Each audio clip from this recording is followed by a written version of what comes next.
to decide. First from the plaintiff. Yes, Your Honor. Would you prefer that we begin with introduction or preliminary matters? Let's do introductions of the plaintiff right now, followed by introductions of the defense team, and then we'll turn to substantive preliminary matters, even though that's probably a contradiction in terms. Yes, Your Honor. I would love to take this opportunity to introduce myself and my teammates. My name is Talia Ganauer, and I will be presenting the opening statement for the plaintiff. Hazel Miranda-Zelnick will be conducting the direct examination of Hayden Honeycutt. Eloise Brentano will be conducting the direct examination of Denny Nugget. Sam Selnick will be conducting the direct examination of Morgan Dorff. Rain Hoogan will be conducting the cross-examination of Sammy Snow and the cross-examination of Charlie Baggins. Steph Yarosh will be conducting the cross-examination of Rowan Wilson. Kate McFarland will be presenting the closing statement.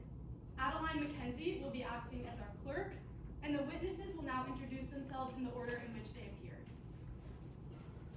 Good afternoon, Your Honor. My name is Sonia Seidman, and today I will be portraying Hayden Honeycutt. My pronouns are she, her. Good afternoon, Your Honor. My name is Akira Helms, and I will be portraying the role of Denny Nugget. My pronouns are he, him. Good afternoon, Your Honor. My name is Maya Otsuka, and today I'll be portraying the role of Morgan Dorff. My pronouns are she, her. Thank you. Thank you. All right, welcome to the plaintiff's team. Will the defense team please introduce themselves? Yes, Your Honor. My name is Isaac Nelson. I will be presenting the opening statement as well as conducting the cross-examination of Denny Nugget. Caspian Green will be conducting the cross-examinations of Morgan Dorff and Hayden Honeycutt, as well as presenting the closing arguments. Connor Johnson will be conducting the direct examinations of Charlie Baggins and Sammy Snow. Finn Mayer will be conducting the direct examination of Rowan Wilson, and Nathan Corey will be performing the duties of the bailiff. Thank you. Thank you. The witnesses will now introduce themselves in the order in which they appear. Good afternoon. My name is Annalise Buckley. My pronouns are she, her, and I will be portraying Charlie Baggins. Good afternoon. My name is Eleanor Isles. My pronouns are she, her, and today I will be portraying Rowan Wilson. Good afternoon, Your Honor. My name is Hazel Sims. I use she, her pronouns, and today I'll be portraying Sammy Snow. Thank you, Your Honor. Welcome to the defense team. All right, in the case of Honeycutt versus Snow, are there any preliminary matters from the plaintiff before we begin the trial? Yes, Your Honor. We would first like to ask for permission for both counsels to move freely about the courtroom. Granted. And we would also like to ask that the court recognize all the facts and stipulations of the case, including the defense's admission that the post is a depiction of the zipper ride. It's a very broad or general request. I think I'm going to deny that because I don't know what I'd be getting myself into if I grant it. So if there's an objection, then you're welcome to point out to me that it's been stipulated to. Thank you, Your Honor. Thank you. Any preliminary matters from defense?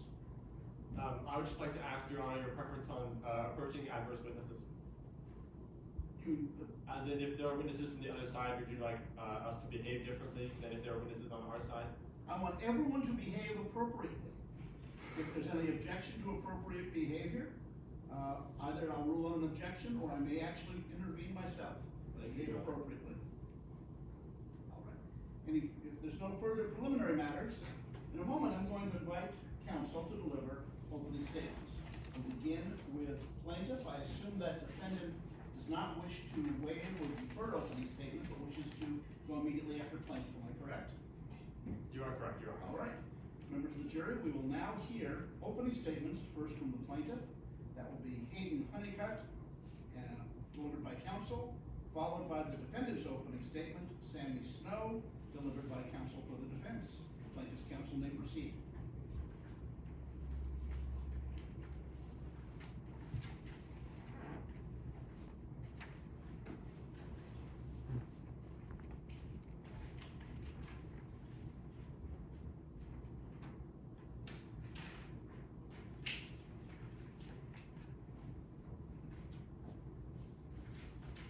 Your Honor, members of the jury, carelessness comes at a cost. For the Honeycutt Carnival, this cost was not just revenue. It wasn't just customers or reputation. It was a century-old legacy. It was a pillar of the community. It was Hayden Honeycutt's passion, her life. One careless post from influencer Sammy Snow unleashed a storm of false narratives. Her millions of followers and they acted. And because of that, the Honeycutt Carnival was damaged beyond repair. That is why today, we, the plaintiff, bring forth a charge of defamation against Sammy Snow. To prove Ms. Snow's liability, we must show you 5 things. First, that Sammy Snow published a statement about Hayden Honeycutt. Second, that it was taken as fact. Third, that it was false. Fourth, that Ms. Snow was at fault for publishing it. And fifth, that it caused harm to Ms. Honeycutt as a result. We, the plaintiff, carry the burden of proof in this case. We must prove by the preponderance of the evidence that it is more likely than not that Ms. Snow is liable. That means that even if just 51% of the responsibility rests with Ms. Snow, you must find her liable. And today, the facts and evidence will prove just that. Now, let's take a step back. On April 1st, 2024, the Zipper, a popular ride at the Honeycutt Carnival, experienced a malfunction that left passengers suspended in the air. However, within hours, the ride was back online and all passengers exited unharmed. The incident was covered by local media who made it clear that there were no injuries. Morgendorf, accountant for the Honeycutt Carnival, will tell you that even after the incident, the carnival kept up steady attendance and revenue. On April 20th, 2024, Charlie Baggins, an unknown internet user, posted an AI-generated photo depicting people falling from the Zipper. The post read, "Hayden and the Honeycutt Carnival got people skull emoji for a ride." But no one listened. Ms. Baggins had no audience, no influence, and no impact. That all changed on May 31st, 2024, when Sammy Snow saw the post and shared it to her audience of over 4 million followers. This time, people listened. People acted. With one careless post, the truth was ignored. Today, you'll see how Ms. Snow's millions of followers didn't question the validity. They didn't look for facts. You'll even hear Ms. Snow testify that she prides herself on being truthful. So when she shared this post, her audience believed it without question. And the cost of that carelessness?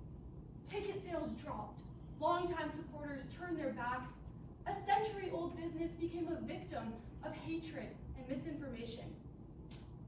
Denny Nugget will tell you how the carnival faced relentless backlash from followers of Sammy Snow who showed up to protest and harass workers. Mr. Nugget will recall having a milkshake thrown at him and being called a professional murderer. The defense will try and tell you that Ms. Snow wasn't the publisher of the post, that she wasn't asserting a fact, that she was simply making a joke. But today, we will show you that these assertions cannot be true. Unlike Ms. Baggins, Sammy Snow was not just an ordinary social media user, she was a trusted voice. Her words carried weight far beyond the ordinary. And that means that her carelessness had consequences. This was not satire, and certainly not harmless. It was presented as the truth, and her audience treated it as truth. That is what matters. Today, you, members of the jury, have the opportunity to deliver justice for an 100-year-old legacy, for the Honeycutt family, and for every member of this community who cherished what the carnival represented. We are confident that after seeing all the facts and evidence presented to you today, you won't choose carelessness. You will choose truth, you will choose accountability, and you will hold Sammy Snow responsible for the cost of her carelessness. Thank you. Thank you, Ms. Genauer. Am I pronouncing your name correctly? Genauer. Genauer, thank you. All right, we'll now hear opening statement for the defendant. Yes, Your Honor. Nielsen.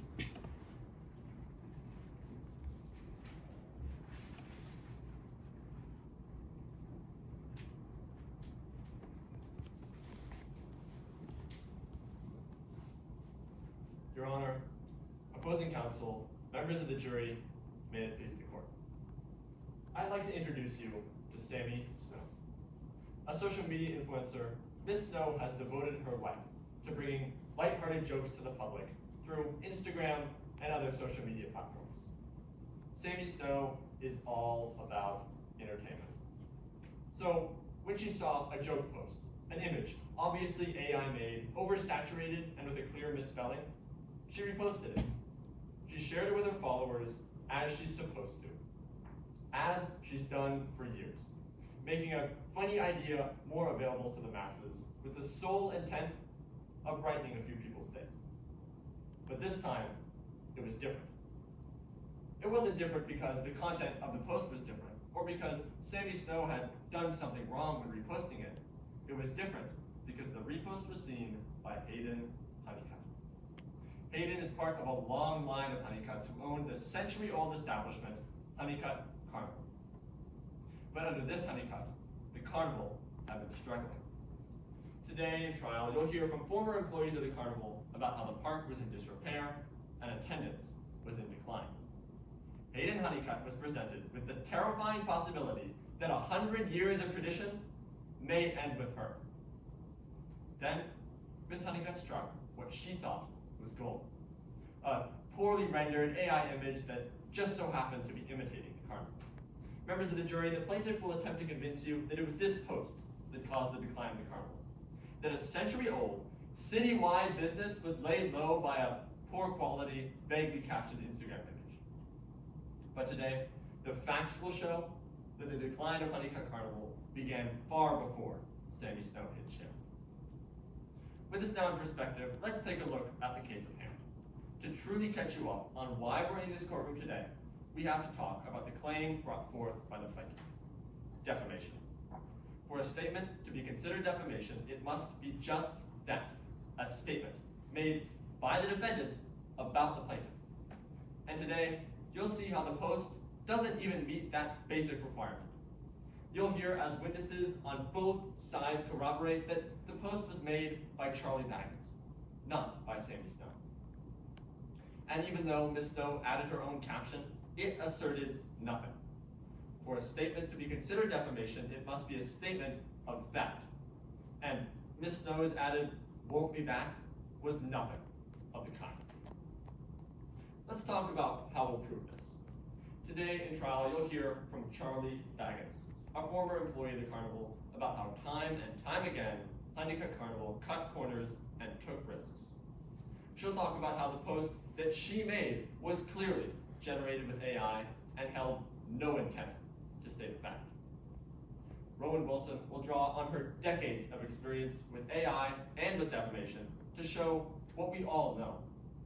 Social media isn't a place where you go to get news or facts. It's all about entertainment. Then Sammy Snow will set the record straight one final time. This joke of a repost blown out of proportion by a failing CEO was not a statement by Sammy Snow, not a fact, and certainly not the cause of the carnival's decline. The plaintiff will call Morgan Dorff to the stand. She'll attempt to convince you that the post suppressed a comeback even after months of downturn. Mr. Denny Nugget is one of the few people in this case that follows Sammy Snow on Instagram. And why does Mr. Nugget do it? Because Miss Snow is funny. Not because she's a source of news or information, but because she makes people laugh. Sammy Snow's account is all about entertainment. Today, the plaintiff must prove through a preponderance or majority of the evidence that Sammy Snow is liable for defamation. That means that if you, the jury, believe that any tiny fraction over half the evidence points to the elements of defamation not being true, that any single element of the definition of defamation remains unproven, you must rule in favor of the defense. And by the end of today, the preponderance of the evidence will point to the obvious. There was no attempt at convincing in Charlie Baggins' original post, no publication in Sammy Snow's repost, and regardless of all of this, it was not the AI image that led to the downfall of Honeycutt Carnival. Thank you. Thank you, Mr. Nielsen. This time I'll invite plaintiff's counsel to call the first witness. Yes, Your Honor. The plaintiff calls Hayden Honeycutt to the stand.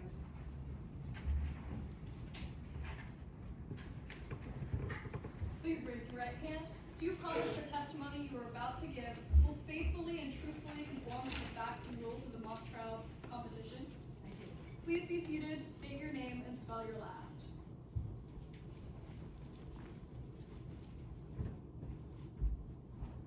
Hello, my name is Hayden Honeycutt. Honeycutt is Honeycutt. Good afternoon, Miss Honeycutt. Good afternoon. What is your relationship to the Honeycutt Carnival? Yeah, hi. Like I said, my name is Hayden Honeycutt, and I was the Chief Executive Officer of the Honeycutt Carnival. Can you tell us some more about the carnival? Well, it's a bit of a sore subject right now, but yes, let's talk about it. The carnival was founded by my great-grandfather, who built it from the ground up in 1924. Because it was a family business, I grew up as a part of the carnival, and when I was old enough, I was overjoyed to inherit the business and carry the torch, but now all of it is gone. How was inheriting and running the business for you? Well, I mean, running any business is a challenge for sure, but because I grew up as a part of the carnival, I have a fair amount of experience. We've been through many economic ups and downs, and those experiences have helped to guide me. What kinds of challenges have you faced as CEO of the carnival in past years? Well, one specific one that comes to mind, there was an event 20 years ago. We had an accident where one of our roller coasters malfunctioned, leaving patrons stranded for around 2 hours. We had some news coverage at the time and a dip in attendance, but we were able to recover fully. So let's move on. What's happened to the carnival in this past year? It's gone. That's why I'm here today. I believe a social media repost cost me my family's legacy. What happened to lead up to this? Well, it all started on April 1st. There was a malfunction with one of our rides, the Zipper, and it left riders stuck for 3.5 hours. I can only imagine how awful those hours must have been for those poor riders. I mean, I wasn't even on the ride, and I still feel sick to my stomach when I think of that day. What did the carnival do to deal with this? Well, I mean, we immediately jumped in and did everything we could to get those riders down as quickly and as safely as possible. As a business that's been running for almost 100 years, the safety of our customers is our first concern and our top priority, and thankfully we were able to get everyone down without any physical injury. How did this incident affect the carnival? Well, after the incident, we had some news coverage. Of course, it accurately depicted the safety of the event and the carnival, but we did have a hit in attendance after that report. Were you worried about the success of the carnival? Not too much, considering the incident 20 years ago that we had been able to recover from fully. We were also approaching Objection, Your Honor. 403 misleading the jury. The plaintiff is... Hold it. Brief response. Brief response. What was the 403. objection to? 403. Which part of the testimony? Which part of the testimony? that they were not concerned because they had a previous ride incident. Okay, and you're saying that that's misleading? Yes. Brief response. This isn't. Ms. Honeycutt is not saying that for certain. Sorry, can I confer with co-counsel? Pardon me? May I confer with co-counsel? Briefly.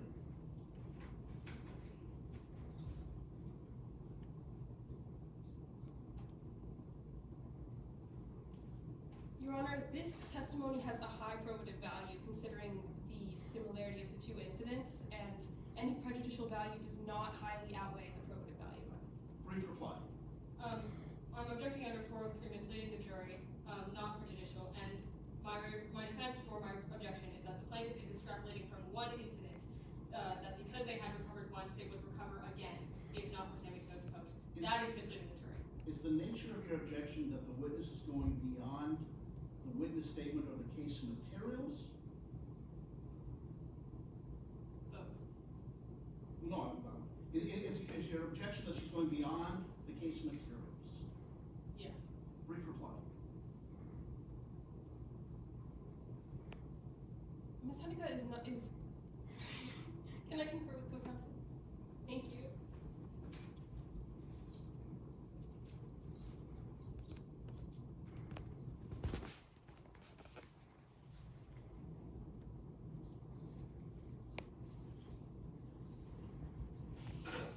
Your Honor, Ms. Honeycutt has stated this in her affidavit, and it is within her knowledge and she is not stating that the two incidents are completely identical at all. Objection is overruled, fair extrapolation. Thank you, Your Honor. Thank you, Your Honor. So, where were we? The incident? Yes, like I said, I wasn't worried about the momentary drop in attendance because of that incident that happened 20 years ago that we were able to fully recover from. And we were also approaching our centennial celebration, which I viewed sort of as a way for us to win back our community and remind them of how much they love us. But something was different this time. What was different this time? On May 31st, a picture was reposted depicting carnival horror. What was the picture? It was this AI photo of the zipper with someone falling out of the ride. To me, the caption on the picture implied that our ride was deadly. It was incredibly hurtful, but the worst of it is, the person who reposted the picture, Sammy Snow, has 4 million followers. The post went viral. What was your reaction to Miss Snow's repost? Well, seeing Sammy's username, I remembered her from a few years back, and her caption, "Won't be back," was particularly upsetting. What was your previous experience with Miss Snow?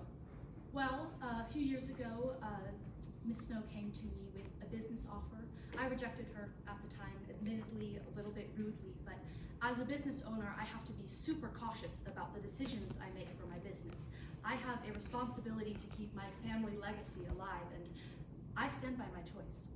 And how did Miss Snow respond to this? She pretty much immediately started to badmouth my company, just insulting rides and stuff. I did ask her to leave, but it didn't amount to anything more than that, and I hadn't even thought about it until the post. No, as you've said, the post was false. Did you do anything in response to it?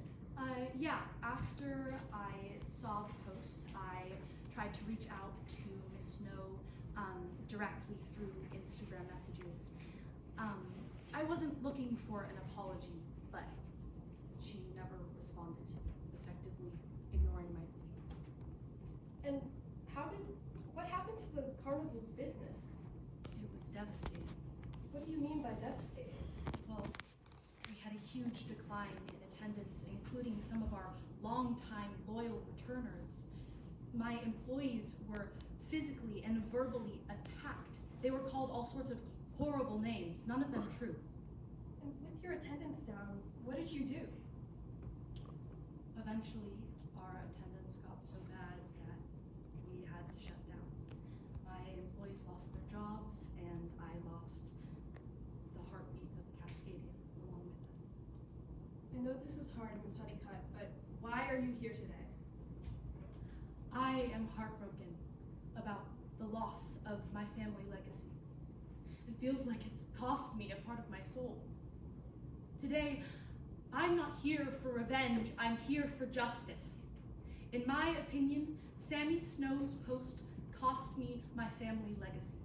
They had an audience and they caused a reaction. Thank you, Miss Honeycutt. Thank you, Your Honor. No further questions at this time. Cross-examination. Yes, Your Honor.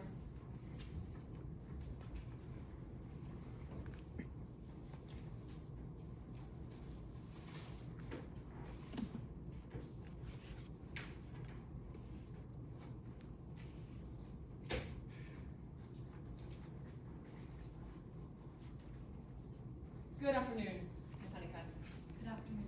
To start, I'd like to talk about the zipper incident. Yes. Now, on April 1st, the zipper had a failure, leaving patrons stranded at its high point. Yes, for 3.5 hours. Like I said, it was an incredibly stressful event, but luckily everyone was able to get down safely. Right, 3.5 hours, and you could see the fear in their eyes as you were standing there. Objection, Your Honor, under Rule 403, this question is highly prejudicial. Opposing counsel is using unnecessarily inflammatory language specifically to prejudice the jury against Ms. Honeycutt. I've heard enough. Brief Okay. response. This is going towards the point 5 of defamation, that the plaintiff suffered harm as a result of the post. I'm just going to show that there were plenty of other causes that could have caused a decline in attendance. As such, it's highly probative. Understood. Brief reply.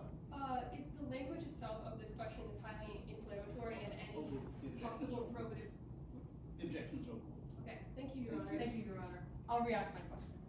So for 3.5 hours, you saw them up there with fear shining in their eyes. Like I said, it was a horrible day for everyone. Right. And so, naturally, the news put out a paper about this the following day. Yes, they did, but they were covering the true safety of our carnival and the true safety of the event. And TV did a section on it. Yes, they did. We were highly covered by the media. So, news about the failure got out fairly quickly. Yes. And immediately after, you saw a noticeable drop in profits. Right. It was to be expected. I mean, just like the event 20 years ago, there was that dip in attendance initially, but this time, after the post, we just couldn't recover. And all of this was occurring during a period in which the economy was not doing well for local businesses. Yes, we were going through a recession. Thank you. Now, let's talk about the 2004 incident. Yes. For that incident, Cascadia Times did an investigation into the safety of your carnival. Yes, they did. It was mainly to calm the worries of our patrons who were rightfully worried after that event. But luckily we had that investigation. But you can't testify to ever sharing the results of that investigation with anyone. I cannot testify to that. No. Thank you. I'm now repeating what is previously marked as Exhibit 4. I'm handing a copy to opposing counsel. I'm handing a copy to the clerk. Your Honor, may I oppose the witness? You may. Thank you. I'm handing a copy to the witness. Is this a fair and accurate copy of the 2004 Cascadia Times article? Yes, it is. Thank you. I would now move to enter Exhibit 4 into evidence if authenticity has been stipulated. Any objection from? Yes, Your Honor, I believe under Rule Hold on. 403. Now let's have our discussion virtually at the bar, so the jury can't hear. What's the basis of your objection? What's the basis of your objection? This, under Rule 403, this exhibit is only one story of many and is not representative of the 2004 incident and is therefore highly prejudicial. Okay. That's the sole basis? All right. It's overruled. Let me just tell both counsel here, now that you're both virtually at the bar. The whole purpose of 403, really the primary purpose of 403, is that some types of evidence are so inflammatory or so engaging of the jury's emotions that the jury will be able to focus on nothing else, and it'll be so distracting to them, that they'll be so overwhelmed by this evidence that they won't be able to make a reasoned and dispassionate and impartial ruling on the elements or lack thereof. This doesn't rise to that. Okay, thank you, Your Honor. Yes, Your Honor. Now, Cascadia Times found that there had been many reports of mechanical issues around the park prior to the Thunderbolt incident. Yes, we were having some reports of those issues, but the only two actual malfunctions that I can testify to are the one in 2004 and the one in 2024, which is 2 events in 100 years. And I just feel like it goes to show the safety that our carnival puts into its business. And don't worry, Ms. Honeycutt, we'll get to that. Cascadia Times also found that residents were very concerned about future incidents, didn't they? Right, that was to be expected. And the zipper incident was not just the first time, but the second time a ride had failed at the Honeycutt Carnival. Yeah, 2 times in 100 years, like I said, pretty crazy statistics. And both of those times were under your leadership. Yes, I mean, I was in, the last 20 years, there were 80 years before that. 80 years is a whole lifetime. I mean, I'm impressed that we even made it 80 years without a single malfunction. But both failures were under your leadership. They did both happen under my leadership, yes. Thank you. Lastly, I'd like to cover your feelings on the post. Of course. Now, you said that the post made it sound like you were murderers. Yes. That it implied that the carnival had killed people. Yes, which was entirely untrue. So, in your view, the post made implications. Yes. Thank you, Ms. Honeycutt. Thank you, Your Honor. No further questions at this time. Thank you, counsel. Attorney redirect. Yes, Your You Honor. may proceed.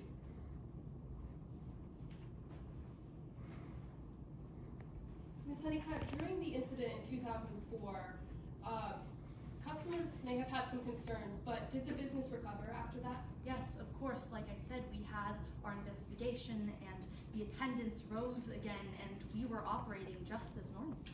And what made you believe that Sammy Snow's repost was hurtful?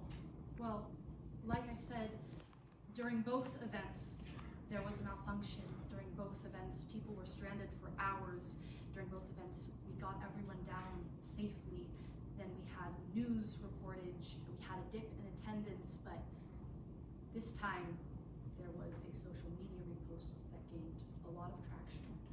And after that repost, attendance got so bad that we had to shut down our 100-year-old carnival. Thank you, Ms. Honeycutt. Thank you, Your Honor. No further questions. Is there any recourse? A brief one, yes. You may. And Ms. Honeycutt, the simple yes or no question, is the only difference between the Thunderbolt incident and the Zipper incident that there was a social media post? Is it the sole difference? There was a social media post this time, yes. Is it the only difference, Ms. Honeycutt? It is not the only difference, but it's the biggest one, and it's the one that had the impact. Thank you, Ms. Honeycutt. Thank you, Your Honor. No further questions. Thank you. Ms. Honeycutt, you may step down and turn to Thank you your so seat. much. And the plaintiff may call the second witness.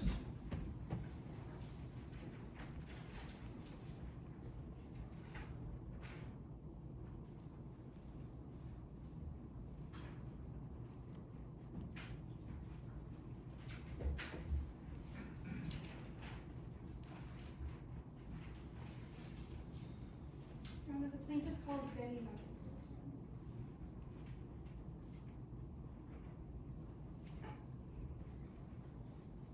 Please raise your right hand. Do you promise the testimony you are about to give will faithfully and truthfully conform to the facts and rules of the mock trial competition? Yes. Please be seated, state your name, and spell your last.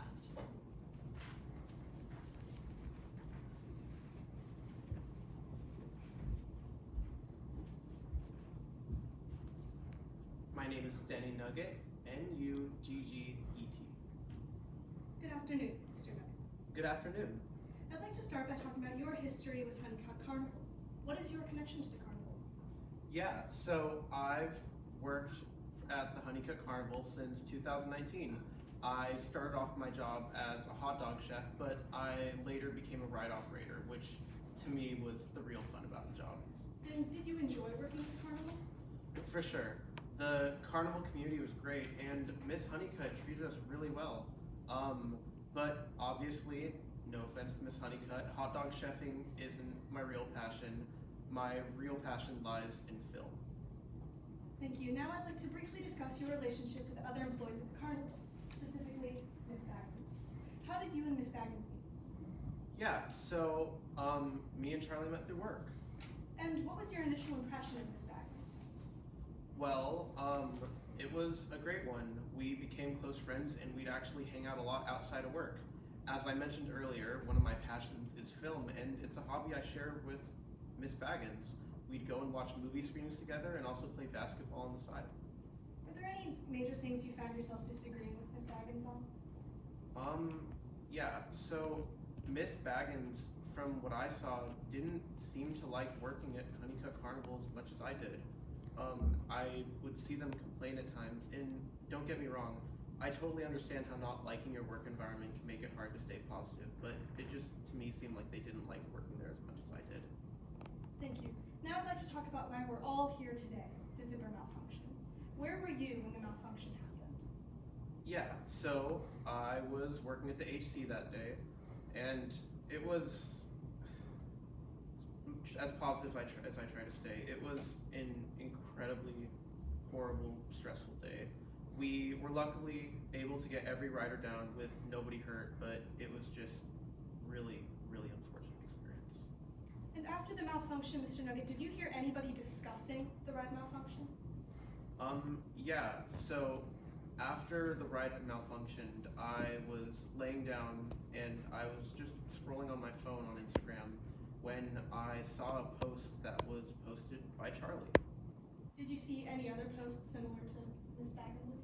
Yeah, so I saw Miss Snow later in May repost what Charlie had posted, and it seemed to get a lot more traction from Charlie's original post.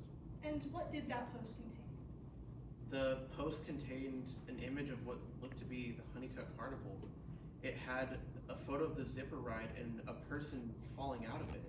And what's crazy is the caption on top said, Hayden and the Honeycutt Carnival got people, and it added a skull emoji, and it said, people for a ride, which to me insinuated that people died, which the even crazier thing is I worked at the carnival the day of the incident, and I know nobody died. Mr. Nugget, did you notice anything different about the carnival following that repost? Yeah, so after the post was made, I saw a bit less people show up to the park. A while after the post, a group of protesters actually started to come, and to me it was clear that they were Sammy Snow followers. They would... Objection, Your Honor, 602, lack of personal knowledge. The witness can't Hold testify. on one moment. I'm going to sustain the objection and let you ask a new question to establish foundation. Thank you, Your Honor. Your Honor, if I may, the part of the witness's testimony where he was cut off was about to lay foundation for that. So lay a foundation, ask a question, lay your foundation. Mr. Nugget, was there anything characteristic of those things you witnessed at the carnival? Yeah, so I saw some protesters show up after the post was made, and they seemed to wear white shirts with Miss Snow's face just on the front of it, and it was because of that it became clear to me that they were Sammy Snow's followers. Mr. Nugget, as far as you could tell, did things ever seem to improve for the carnival? No. So, as I mentioned previously, those protesters would come up and they'd scream all sorts of hurtful things to me and other workers. They called me an accomplice, a professional murderer, and I even had a couple come up and throw a milkshake at me while I was working hot dogs. And as for if things got better, we ultimately shut down and I lost my job. It was just a shame that my final memories of the carnival were spent just really stressful and sad. Now, I know this may be difficult, but could you briefly expand on some of those negative memories of yours? Yeah. I just want to clarify, the carnival itself was not a negative experience. I really loved that job, and I loved the work environment that Miss Honeycutt provided for us, but it was just, I had a friend who I know is a big Sammy Snow follower cancel on me because they said that the place I worked for was killing people. And worst of all, I wanted to save up money and go to film school, and I lost my job that was going to help pursue that dream. Thank you, Mr. Nugget. Thank you, Your Honor. I have no further questions at this time. Thank you, counsel. Cross-examination. Yes, yes, Your Honor.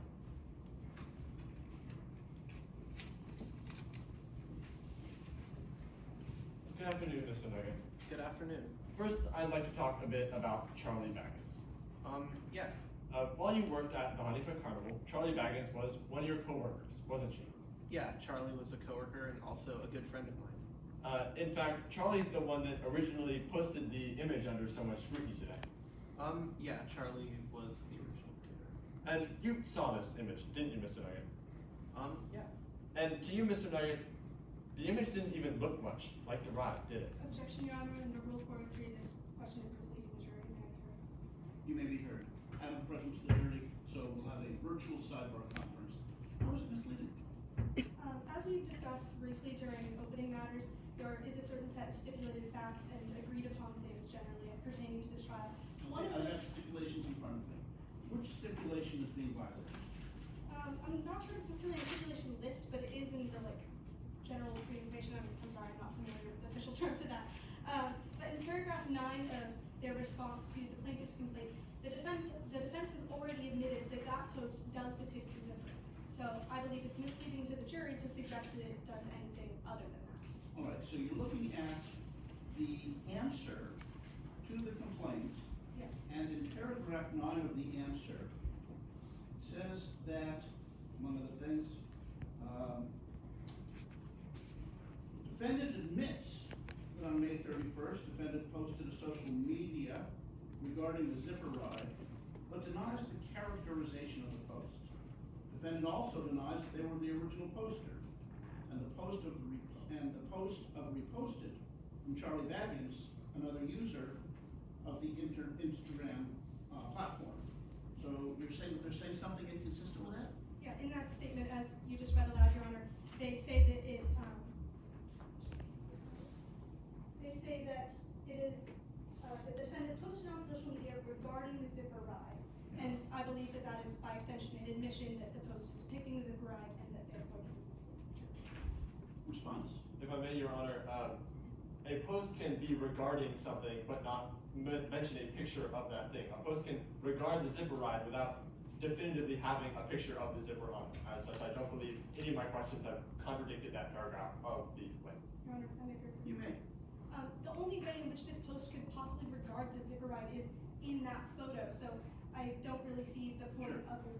Let me ask you this hypothetical question, Yes. counsel. We have a court artist, courtroom artist here with us. That courtroom artist is currently drawing a picture of me. So the picture is regarding me. Yes. But assume that that courtroom artist makes me look really, really ugly. And maybe even, better yet, that courtroom artist makes me look asleep. They make me look asleep. Is that artist drawing a picture regarding me? I think the answer is yes. Is it arguably defamatory if it shows me asleep during your brilliant examinations? Yes, but, Your Honor, I believe, while I do enjoy your hypothetical, I'm not sure it entirely applies to the line of questioning that opposing counsel is currently moving through. I believe opposing counsel is speculating as to the accuracy of it and as to whether or not it depicts the zipper in order to show that possibly people other than Mr. Nugget could have perceived it as not being the zipper. And for that reason, I do think it is misstating the truth. Thank you.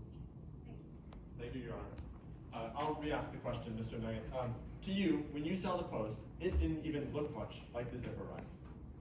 It captured it pretty well. But it still didn't look much like it. Yeah, but it captured it pretty well. Okay. Next, Mr. Nugget, I'd like to clear up exactly what you know about Honeycutt Carnival. When you worked there initially, you were a hot dog chef, right? Yeah, hot dog chef, later a ride operator. Exactly, and those were the only two jobs you worked while at the carnival. Yeah. So, Mr. Nugget, it's fair to say that you never held an administrative position while you were at the carnival. Oh, well, no, administration's just not really my thing. And while you worked there, you were never shown any numbers or statistics about the carnival? I mean, no, I served hot dogs. So, in short, Mr. Nugget, you can't say with certainty why the carnival closed.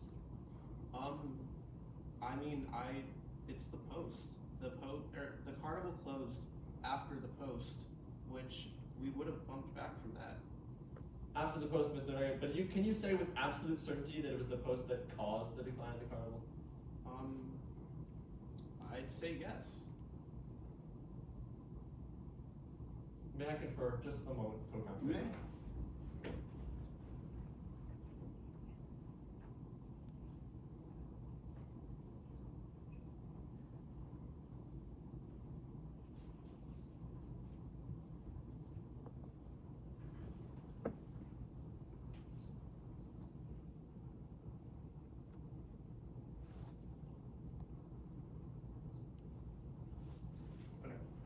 Mr. Nugget, you just claimed that you can say with absolute certainty that the Honeycutt Carnival closed because of the post. Yes. And yet you have no numbers supporting that. Well, I'm not an accountant or anything. I don't deal with numbers. That's a yes to my question. You have no numbers to support that. Yeah. And you never held an administrative position at the carnival. No. And finally, Mr. Nugget, you can't say for certain why other people would or would not go to the carnival. Well, yeah, I'm not other people. How would I be able to tell if I wasn't them? Thank you, Mr. Nugget. Next, I'd like to just talk a bit about Sammy Snow. Mr. Nugget, you follow Sammy Snow on Instagram, don't you? Yeah, I do. Mr. Nugget, you follow Sammy Snow because she's funny. Well, I enjoy a lot of Miss Snow's content, but I think that they're funny at times when they're not destroying local businesses. That's a yes to my question, that you follow Miss Snow because she's funny. When they're not destroying local businesses, yes. Thank you, Mr. Nugget. Thank you, Your Honor. No further questions at this time. Thank you, counsel. Is there any redirect? Yes, there is, Your Honor. May I have a brief moment to confirm with You counsel? may.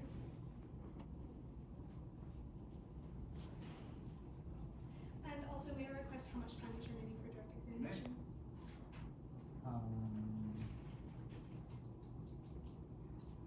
7 minutes and 10 seconds remaining. In that case, I will not be interrupting. All right. Thank you very much, Mr. Nugget. You may step down. Appreciate you being here. Plaintiff may call the next witness. Yes, Your Honor. The plaintiff calls Ms. Morgan Dorf to the stand.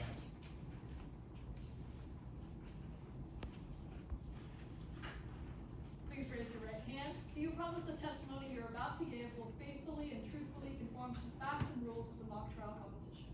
I do. Please be seated, state your name for the court, and spell your last.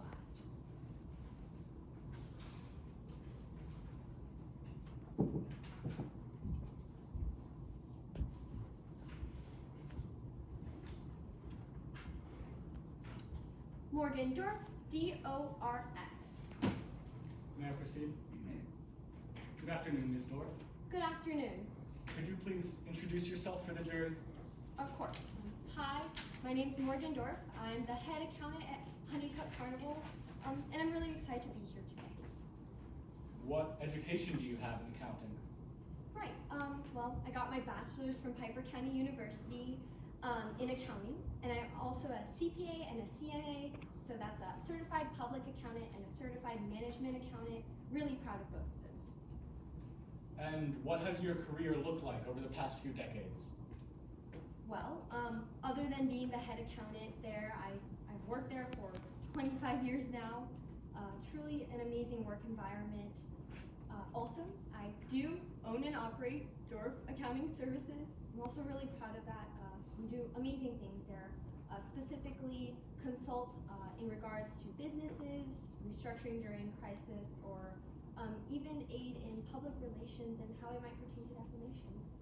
What is your experience with public relations and defamation?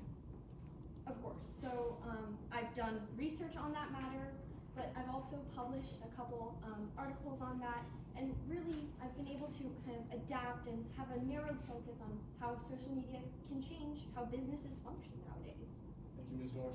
Your Honor, at this time I'd ask that the court recognize Ms. Dorf as an expert in the fields of accounting and in the effects of social media on business. Any objections from the defendant? No objections, Your Honor. All right, you may proceed with your questions. Ms. Dorf, why are you here today? Well, I'm here to just tell everyone a little bit about my experiences over the past 25 years there, but also recount on how April 1st has affected us and how the post affected Honeycutt Carnivals. And what did you do to reach your conclusion in this case? I compared what we see in a normal year. So over those 25 years, I feel like I've gotten a pretty good gauge of what we can expect in a yearly basis. And I compared that to what we saw on April 1st and what we saw after that post. So, Ms. Dorf, what is your conclusion in this case? That Sammy Snow's post led to the decline and eventual closure of Honeycutt Carnivals. I'd like to step back for a moment and talk about the carnival's history. How successful has the carnival been over your years there? Let's see, I started way back when Heaton's father was still running the carnival, so I've seen some ups and downs, but regardless, we've always been able to bounce right back. Have there been any particularly low points in business? Yeah, one in 2004. What happened in 2004? We had a small mechanical malfunction. Luckily though, the local news was able to cover it accurately. I'd now like to shift to the incident on April 1st of last year. Could you remind us what happened then? Of course, the zipper ride had a mechanical malfunction, leaving patrons unfortunately in the air for 3.5 hours. A horrible situation, but really we were so lucky to be able to get everyone down safely, and really our ride was able to avoid such horrible casualties. And was the carnival's business able to recover after that? No, not after that instance. So, Ms. Dorf, what was different about the incident in 2004 and the one on April 1st of last year? I mean, other than it being 20 years ago, the biggest difference is how social media has grown. The inflammatory nature allows it to be rapid, fast, and really grasp onto users like never before. I'm now retrieving a copy of what has been previously marked as Exhibit 3. I'm handing a copy to opposing counsel. And to the clerk. Permission to approach the witness. Oh, you don't need to ask. Thank you, Your Honor. Ms. Dorff, could you please identify this document? Yes, this is the profits loss graph that I created for trial. And is it a fair and accurate copy? Yes. Your Honor, at this time, plaintiff moves to enter Exhibit 3 into evidence. Its authenticity has been stipulated. Any objection from defendant? No objections, Your Honor. Exhibit 3 is received in evidence. So, Ms. Dorff, using this graph, could you please explain what business at the carnival looked like before Sandy Snow's post? Of course. So, I guess what's kind of important to note here is this red line. It's separating the before and the after. And really, what's important to note here is, yes, this is a general downward slope, but the before, these were confident numbers that I could advise Ms. Honeycutt to keep the carnival open. These are our winter months, this was expected, and even after the zipper accident, the profits were still at that comfortable zone to keep the carnival open. And what were you expecting to happen after Sandy Snow's post going into the summer months? Well, I was expecting us to bounce back. I would have seen the numbers continue to increase as we get into August and the summer months and the longer nights and amazing weather, but that's just not what happened. What did happen after Sandy Snow made their Instagram post? Well, you can see here that the profits just continued to decrease and decline. I'm now retrieving Exhibit 3 from Ms. Dorff.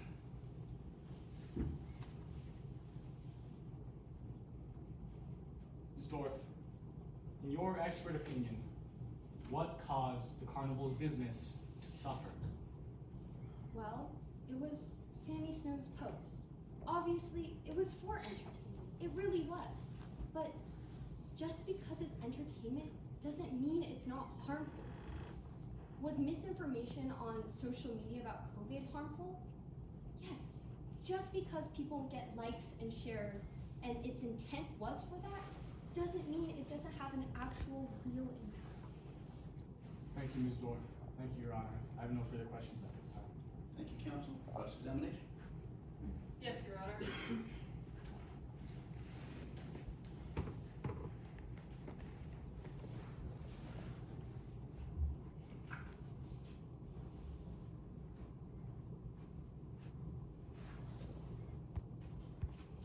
Good afternoon, Ms. Dorff. Good afternoon. Now, to start, I'd like to retrieve what has previously been entered as Exhibit 3. And I believe you need a copy, Ms. Dorff. Yes, please. Here you are. Thank you. Now, you've talked a lot about the summer profits of the Honeycutt Carnival. And it's your belief that the post caused profits to fail to increase again as they would have in the summer season. Yes, I strongly believe that. However, you can't testify to any numbers from any previous summers, any recorded profits. No, but I also can't testify to not having them. Right, but you didn't show any previous summers on this graph either. No, I didn't think it was necessary. This graph's already so confusing enough. Just thought I'd keep it simple. On top of that, you did not provide a line of expected profits on this graph either. No, having two lines going completely different directions, it's just not going to be clear what actually happened. So in terms of data, you provided no evidence of any previous summer profits. I guess in terms of numbers, maybe not, but really I'm here to tell you all about what we saw for the past 25 years. But that's a yes. Yeah. Thank you. Now, I'd like to move on to the actual data of the graph. Of course. Now, from the end of January to the end of February, profits went down. Yes. And from February to March, profits went down.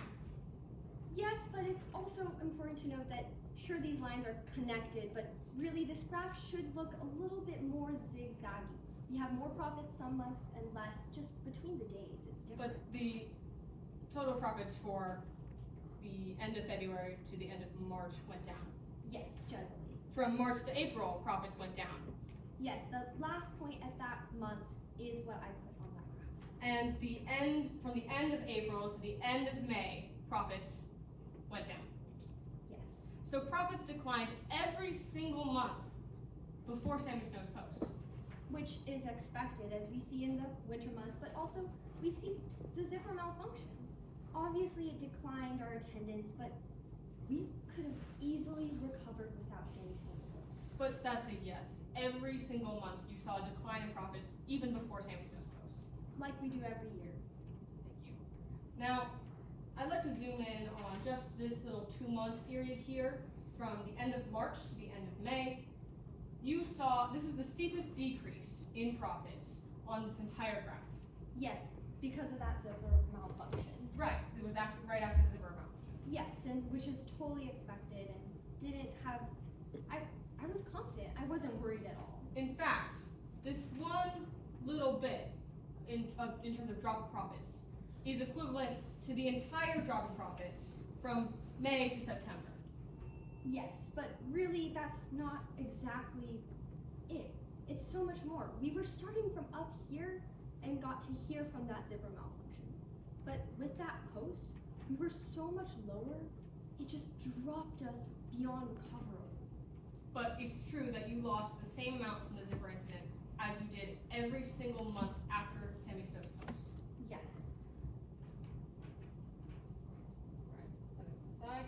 And you'd admit that the carnival had been struggling for a while.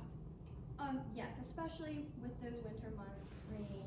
The carnival had been facing issues for years now. Yes, I've worked there for a long time. We have patches of good and patches of bad, but even that struggle throughout the years didn't concern me at all. Thank you. Now lastly, I'd like to cover your thoughts on the post. Of course. Now, when you first saw the post, you didn't even understand what was being said. Oh, no, not at all. It surprised me. To you, it was internet nonsense. Yeah, there's a lot out there on the internet, and I just try and keep myself away from all of that negative stuff. Right. It was fleeting opinion that, carelessly ruined the carnival's business, or reputation. Not really. The thing is, it wasn't just opinion. So, Ms. Dorff, does the post explicitly have the word dead in it? No, it implied it. It made an implication. That skull emoji can be interpreted any which way. I interpret it as internet nonsense because I was confident that our carnival would never do something so ridiculous. Right, the school emoji can be interpreted any which way. But that's not what everyone took it as. So, but there's no word killed in the post, is there? No. Nor murdered? No. So the entire picture of death is an implication that stems from the way you read the skull emoji. And I guess the way you read the post itself, the image itself. So is that a yes? Yeah. Thank you, Ms. Dorff. Thank you, Your Honor. No further questions. Thank you, counsel. Is there a redirect? Yes, Your Honor, before I begin, I'd like to ask how much time remains. You have 30 seconds remaining. Thank you.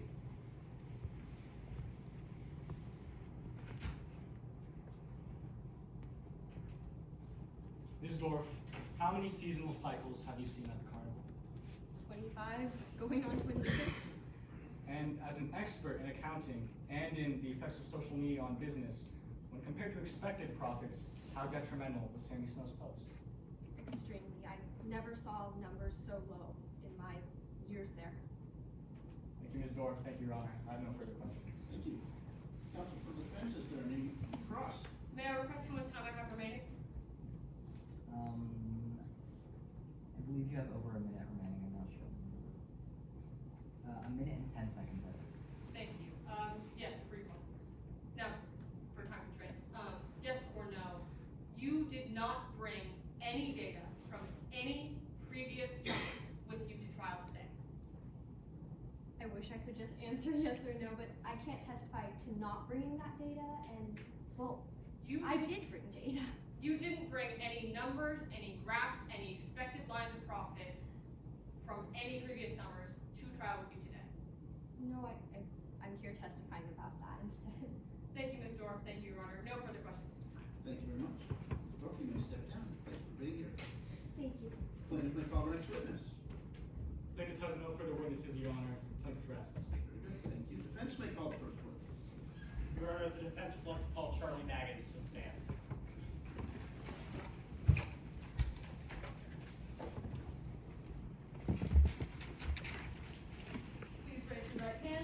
promise the testimony you're about to give will faithfully and truthfully conform to the facts and rules of the mock trial competition? Please be seated and state your first and last name and spell your last.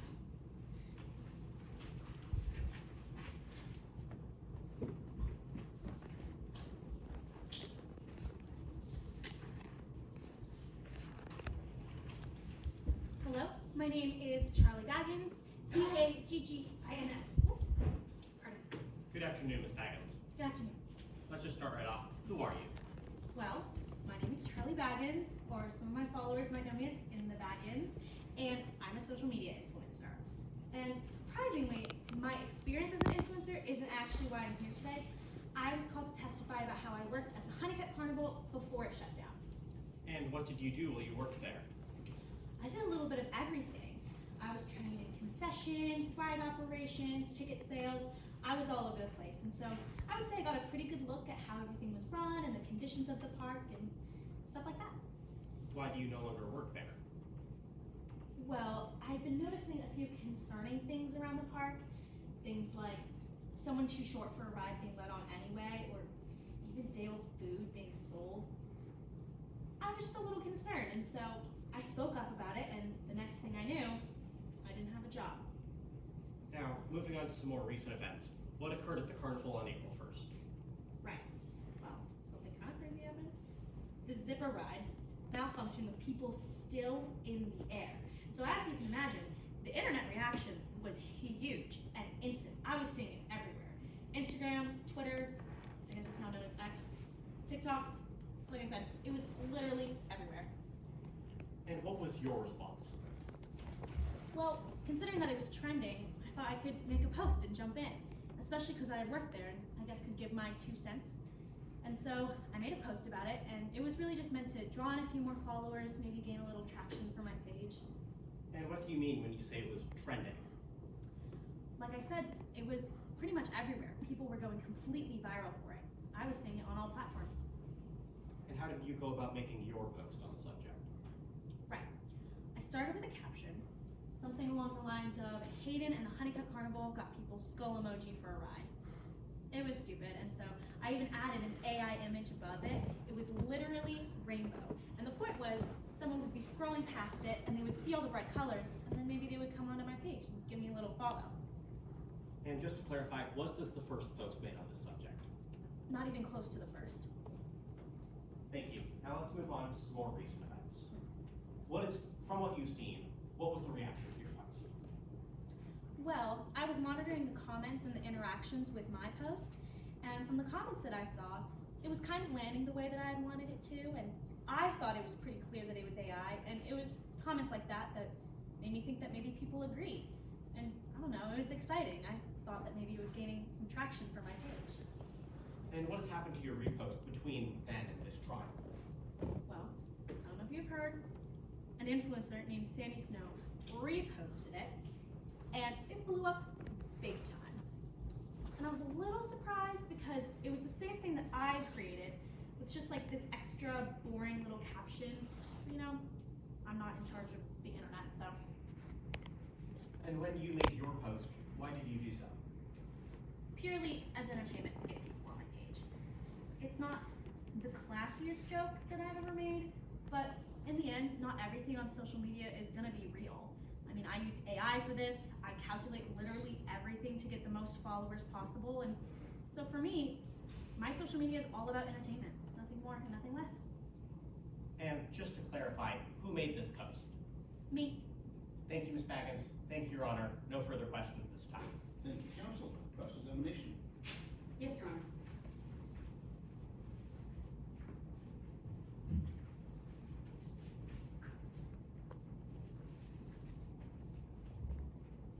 Good afternoon, Ms. Baggins. Good afternoon. So let's talk about what you heard before you made your post. Right. At the time, you had heard rumors that the zipper malfunction actually caused people to get injured. Isn't that right? I was seeing all kinds of crazy stuff on the internet, but yeah, I was seeing some of that.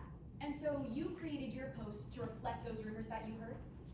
Like I said, people were saying all kinds of crazy things, and I guess I didn't really think that I was saying anything because the news was saying that no one actually. So Ms. Baggins, is that a yes, that you created your post post to reflect that the rumors you heard that people were injured on the ride.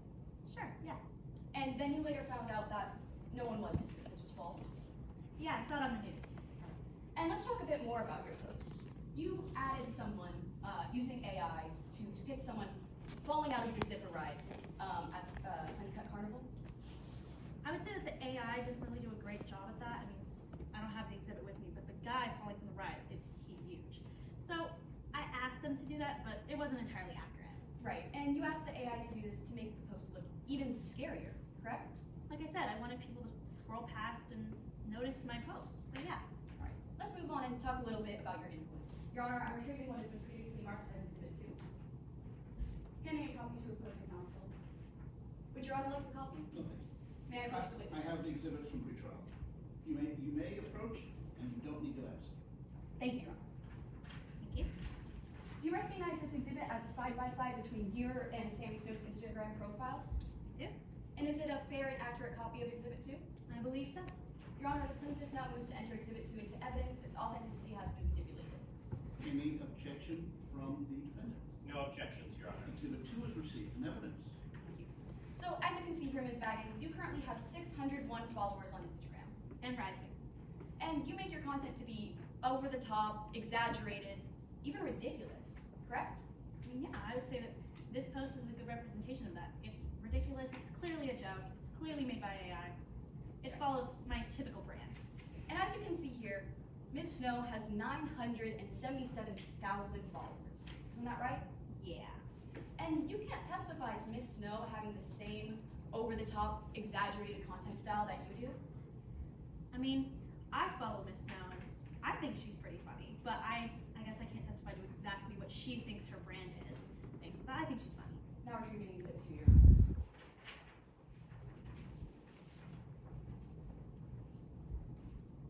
So, Ms. Baggins, Sammy Snow is a much bigger influencer than you. At the moment, yes, but I'm working on it. Right, and you believe that bigger influencers can take something small and blow it up. Isn't that right? I mean, I think that's just what influencers do. Who's to say that my post would have also blown up, you know? Is that a yes, Ms. Baggins? Yeah, Right. For example, Ms. Snow reposted your image, she did. and this image gained millions of views, correct?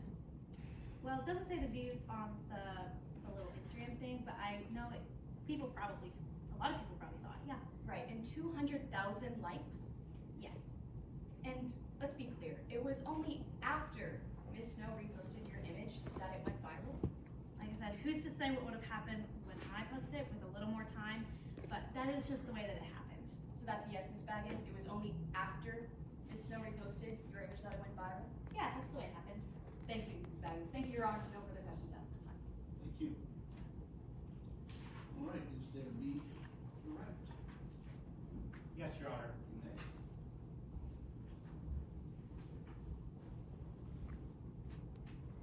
Your Honor, I am now retrieving what has previously been entered as Exhibit 1A. I don't think I received exhibit 1A.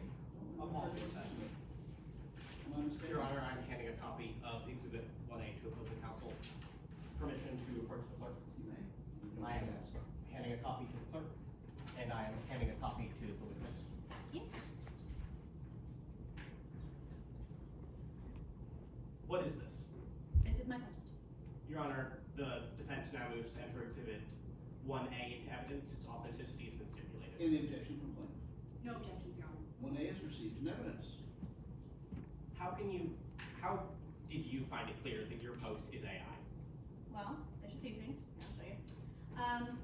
First of all, the ride itself looks kind of impossible. I mean, it's like basically a Ferris wheel. It's all the way around, but it's also a roller coaster, which means they would just go around and around and around. And the person there seems to have a few too many limbs and is literally as big or even bigger than one of the carts. And it's so bright, it's so big, it's not accurate. It very clearly to me, as someone who's on the internet a lot, maybe a little too much, it seems to be AI, pretty clearly. Thank you, Ms. Baggins. Thank you, Your Honor. No further questions. Is there any? Briefly, Your Honor. You may. Ms. Baggins, can you testify to any of Ms. Snow's audience being able to recognize this post as AI? No, do believe it's pretty clear. Thank you, Ms. Baggins. Thank you, Your Honor. All right, thank you, Ms. Baggins. You may step down. Appreciate you being here. Defense, they call the next witness. Yes, Your Honor. The defense calls Dr. Rowan Wilson to the stand.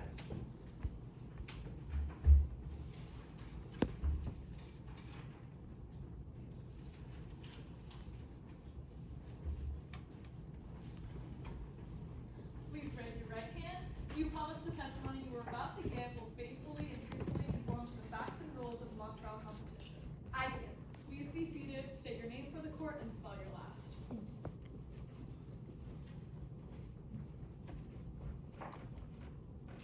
My name is Rowan Wilson, W-I-L-S-O-N. Alright. Hello, Dr. Wilson. Hi.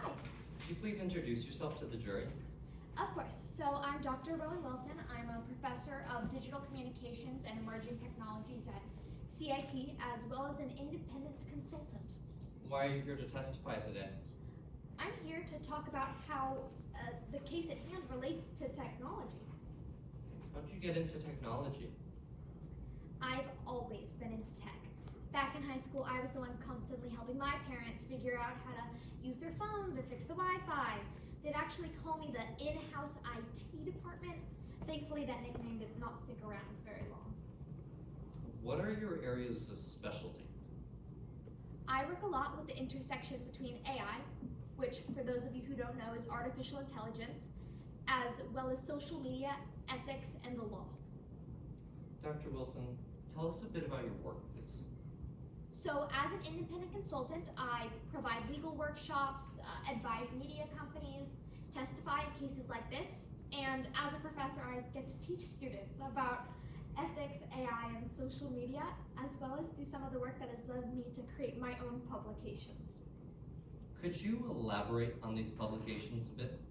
Of course, I have fortunately been able to make many publications. A lot of them are about the post-truth era or artificial intelligence, but my personal favorite is Generative AI and Defamation, Why Online Spaces Should Be Legally Reconsidered. It is extremely interesting. It's actually an area I've been into throughout all of my schooling. Tell us about your schooling. Well, I have my bachelor's in information science, my master's in communication studies, and I have my PhD in emerging technologies. Your Honor, the defense now moves to recognize Dr. Rowan Wilson as an expert in AI, social media, and how that pertains to defamation law. Any objection from plaintiff? No objections, Your Honor. All right, you may proceed, counsel, with your question. All right, Dr. Wilson, I'd like to talk about your areas of work within your specialty. You work on the post-truth era. What is that? Yes, so I brought that briefly up earlier with my publications. The post-truth era refers to how online, specifically on social media, facts are viewed differently. Truth is viewed differently. How so? Well, usually, in real life, or IRL as the influencers like to say, there's clear lines between what's fact and what's not. But with social media and AI, those lines just become blurred. Blurred? What do you mean by that? It's something I like to call the bend and snap effect.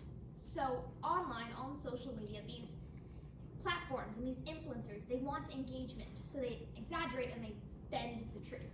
And then with the audience also knowing about this entertainment aspect, the truth as we know it just completely snaps, and thus the bend and snap creates the post-truth era. You say the audiences know about this entertainment aspect. What does that mean? I actually cannot hammer this in enough. The audiences online know that what they see isn't always meant to be factual. I can see a video of a talking dog. I'm not going to go out into the world assuming that all dogs can talk because of that. It's one of the things that you really have to pay attention to now, and with everyone online, along with whether things are publications and AI. Publications? Could you tell us a bit about those? Of course. So online, there's this word publication being thrown around, but I just want to clarify that it's not very clear whether something is a publication. Just because it's put out there onto social media or online doesn't inherently mean that it's being published. What about AI? Well, AI, specifically generative AI, which generates images, it's kind of in the name, refers to how these platforms can create images, and generally they're run by algorithms, not actual math and not actual facts. And you can ask these programs, how many R's are in the word strawberry, and it won't tell you 3 because AI recognizes patterns, not the truth. So, how does this all kind of fit into social media? So many people nowadays use AI online to create their social media posts. And with the increased presence of AI, which it's very common, it's an extremely useful tool, but the validity of these posts decrease. And it just makes so things are less likely to be asserting a fact. I'd like to move on to talking a bit about the case at hand. How does this all apply to the case, really? So Sammy Snow is an influencer. And as an influencer, Sammy Snow operates within the post-truth framework and could repost stuff that contains AI, like this post, which also has other indicators marking its place online, if you will. I've retrieved an exhibit that's already been entered, Exhibit 1A, and a copy, Dr. Wilson. Thank you. Could you tell us a bit more about these indicators? Of course. So the first one is that this is a repost. It's not even a regular post. What is a repost? So in this case, a repost is Sammy Snow saying that Charlie Baggins had this image, that Charlie Baggins had this text on top, that Charlie Baggins had this caption, and that Charlie Baggins made this post. And then Sammy Snow is just sharing all of that information. And the other indicators? I mean, if you look at this, you can see that there is usage of an emoticon, if you will. And that's not something I would put in a business email. It's not something I would perceive to be all that serious. It's really just another indicator marking how it's for entertainment. Dr. Wilson, in your expert opinion, did Sammy Snow's repost contain fact? No, it absolutely did not. Could you tell the jury why that is? Of course. So, between this being within the post-truth framework, containing AI, being a repost, we don't even know if it's a publication or not, and having an emoji, this very clearly is not implying any actual fact. All right. Thank you, Dr. Wilson. Thank you, Your Honor. No further questions at this time. Thank you. Cross-examination. Yes, Your Honor.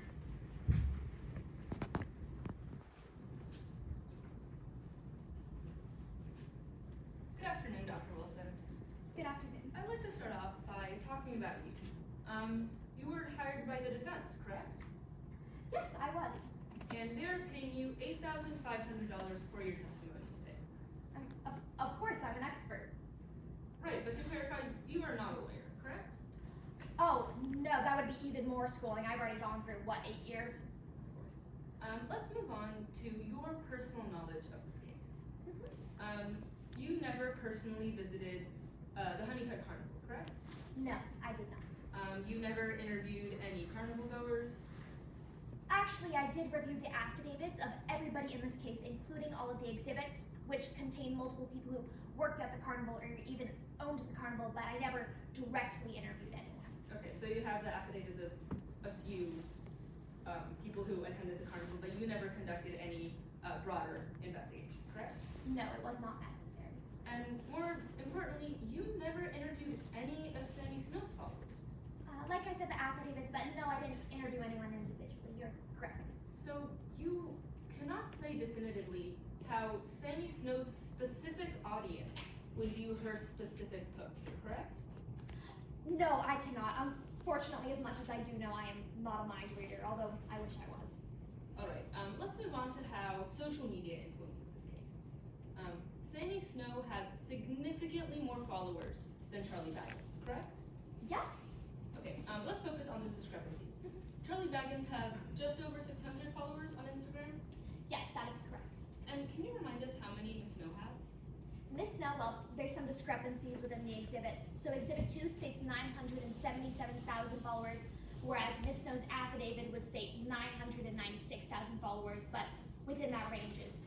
Of course, so significantly more than Miss Baggins. Oh, yes, though other people do have more than Miss Snow. So this means that Miss Snow's repost would have a far greater reach than Charlie Baggins' original. Okay, so that's actually a big misconception online, not necessarily. So online is something called an algorithm, and although Miss Snow may have greater followers and a greater platform, that doesn't mean any given post would have greater reach. It's slightly random and based off all these external factors. Okay, Dr. Wilson, would you say that it's likely that Miss Snow's repost had a far greater reach than Miss Baggins' original? Likely, but anything can go viral. Okay, But that's yes. very likely. Mhm. Okay. As you said before, this post was created using AI, correct? It was. And you just testified that you were able to recognize that it was AI pretty easily. That is correct. But Dr. Wilson, you have years of experience in the field of AI. Is that correct? Yes, I do. I know a lot about it. Thank you. And can you testify to Miss Snow's followers having this degree of expertise in AI? I did not interview them, but if you look at the post, it's kind of obvious. But so you can't testify that Miss Snow's followers would be able to recognize this post as AI, correct? I hope they'd be able to. It's pretty obvious, but no, not directly. Okay. And this AI created distortions. Yes. Specifically, it claimed that the zip ride had been lethal and that people had actually died, correct? Yeah, as part of the joke, that was part of the joking claim. Right, and to be clear, this claim was untrue. Oh, nobody actually died, yeah. Right, despite this untruthfulness, this post undoubtedly garnered significant attention, correct? Yes, it did. It had, millions of views? Right, so it increased the public scrutiny of the carnival. Not directly. It led to increased attention, which led people to learn more about the carnival, which led to the increased public scrutiny, but it wasn't Miss Snow's fault. Okay, so it garnered a lot of attention and it led to increased public scrutiny. Do I have that right? In a convoluted way, yes. Okay, and Dr. Wilson, in your professional opinion, this post misrepresented the facts, yes or no? Yeah. Okay, thank you, Dr. Wilson. Thank you, Your Honor. No further questions at this time. Thank you, counsel. Is there any redirect? Yes, Your Honor. All right. Dr. Wilson, for a reaction to a post like Miss Snow's, would the individual reaction or a group reaction matter more? I'd say with these millions of people, they both matter. Within these millions of people, someone and many people were bound to have noticed that this was AI and realized that it was a joke, and the group reaction and the consensus among social media should have been that it was a joke because it is within the post-truth framework, and that's just how it works. AI is all about entertainment. Thank you, Dr. Wilson. Thank you, Your Honor. No further questions. Thank you, counsel. Is there any redirect? Yes, Your Honor. Dr. Wilson, you said that some people were bound to notice, but that means that some people were also bound to not notice that it was AI, correct? I can't testify to any specific people, but I'm sorry, not notice what I talk a lot if you couldn't tell, and I don't know what you're referring to. Not notice that it was created by AI. Yeah, that's true. Although the emoji makes so everyone should notice that it was a joke at least. But you cannot testify for certain. No. Thank you, Dr. Wilson. No further questions. Thank you. Dr. Wilson, and bailiff, don't charge this against anyone's time. Dr. Wilson, I have a question for you. Yes. Based upon your extensive experience with AI, do you think it's likely or unlikely that some point in the future we will have robots powered by AI, by artificial intelligence, replacing human judges? I do not believe so because there is some aspect of humanity that does go into judging. Thank you. You may stand. Defense counsel may call the next witness. Thank you, Your Honor. The defense would like to call Sammy Snow to the stand.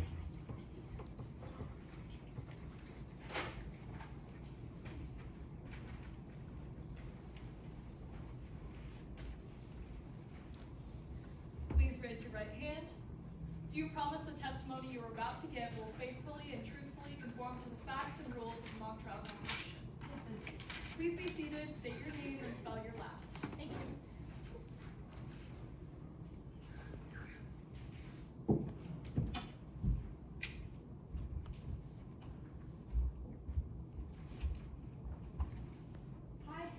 My name is Samantha Snow, S-N-O-W, like the stuff you ski in. Good afternoon, Ms. Snow. Good afternoon. Now, we've heard a lot about you this trial, but let's hear it specifically from you. Could you please introduce yourself? Yeah, hi, like I said, my name is Samantha Snow, but everybody calls me Sammy. Well, on social media they call me @SammySnowOfficial. Suffice to say, I'm a social media influencer content creator. And why did you choose to become a content creator? So I went to USC and I wasn't really sure what I was gonna major in. I was thinking maybe journalism, but I'm not really publishing. So I ended up majoring in social media artistry. My parents were sufficiently angry, but I think it was fairly well worth it because I'm a pretty successful content creator now. And what does being a content creator entail? Well, despite the name, like influencer, it's much more about content creation and like entertaining people. So I'll post stuff like wellness recipes or like vlogs, blogs, reviews of businesses, and then I'll repost like little jokes and memes and stuff like the thing from this case. And how frequently do you choose to post? There's not like a set golden number. I'll post whenever I do or think about something that I think is entertaining and I think my followers will agree. And then also if I'm doing scrolling on Instagram, I'll just repost little jokes and stuff. Now, before we talk about the post in this case, let's talk about the Honeycut Carnival. Have you ever attended it? Yeah, I think everyone in Cascadia has. Can you please go over that experience? Sure. So one time me and my friends went to the carnival just to kind of check it out and like ride some rides and stuff and see, you know, what was going on. After seeing kind of the state that the park was in, I decided that I could help pay Honeycut. Help them how? So something that I've done a lot post-COVID is kind of go to businesses in Cascadia, in my local community, and offer to talk about them on my social media to kind of bring them into the 21st century and just let young people know like that they exist, especially like in this economy. So that's what I offered, is Honeycut. And what was Ms. Honeycut's response to this?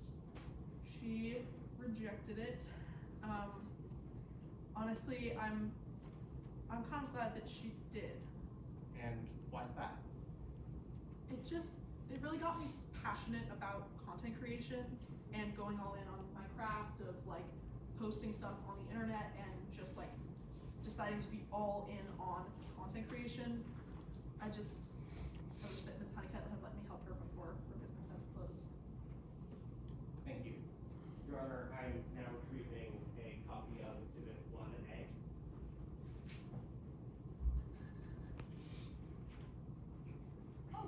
Counsel, I have some extras up here. I believe the witness may already have one on the stand. I don't. Oh, okay, sorry. No, you're all good. Oh my goodness, excuse me. Now, let's go over the post itself. What is it? Yeah, so it's this like little Instagram meme thing that was posted by In the Baggins. It's rainbow and there's this like Ferris wheel thing with there's like 1,000 cars on the top, and there's guy maybe this like thing in the sky next to it, and then it says Hayden and the Honeycut Carnival got people like skull for a ride. I don't know. I thought it was kind of funny.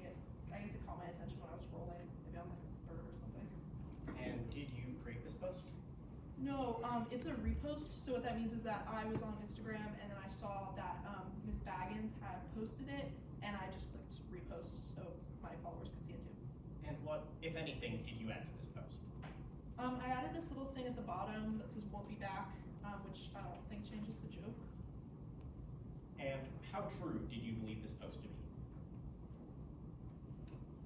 I didn't really think of it as something that could be true or false, I guess.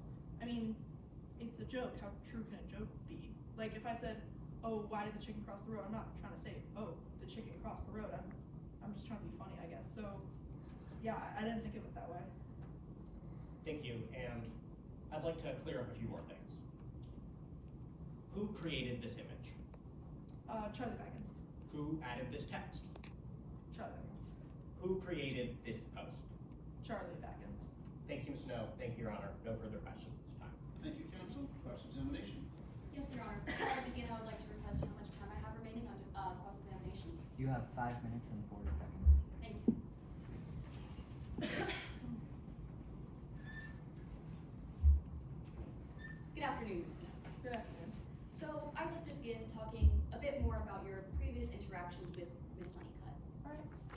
as you said on Direct, you approached her back in 2021 for a business offer.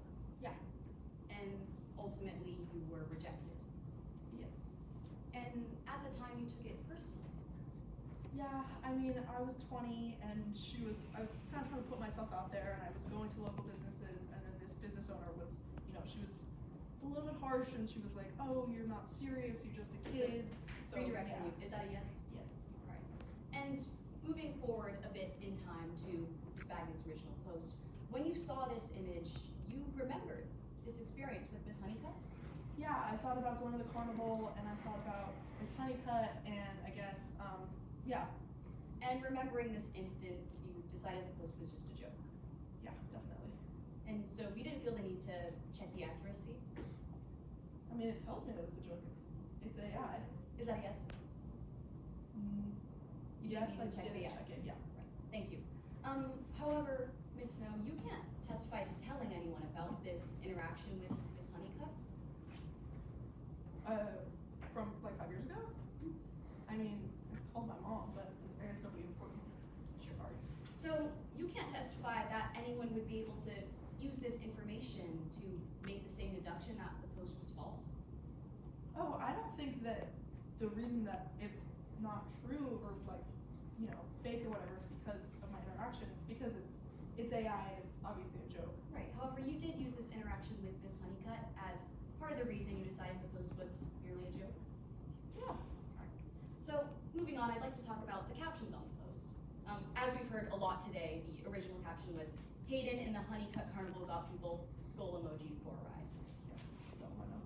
And as you heard Ms. Rowan Wilson testify earlier today, emojis can be seen to make a post more of a joke, correct?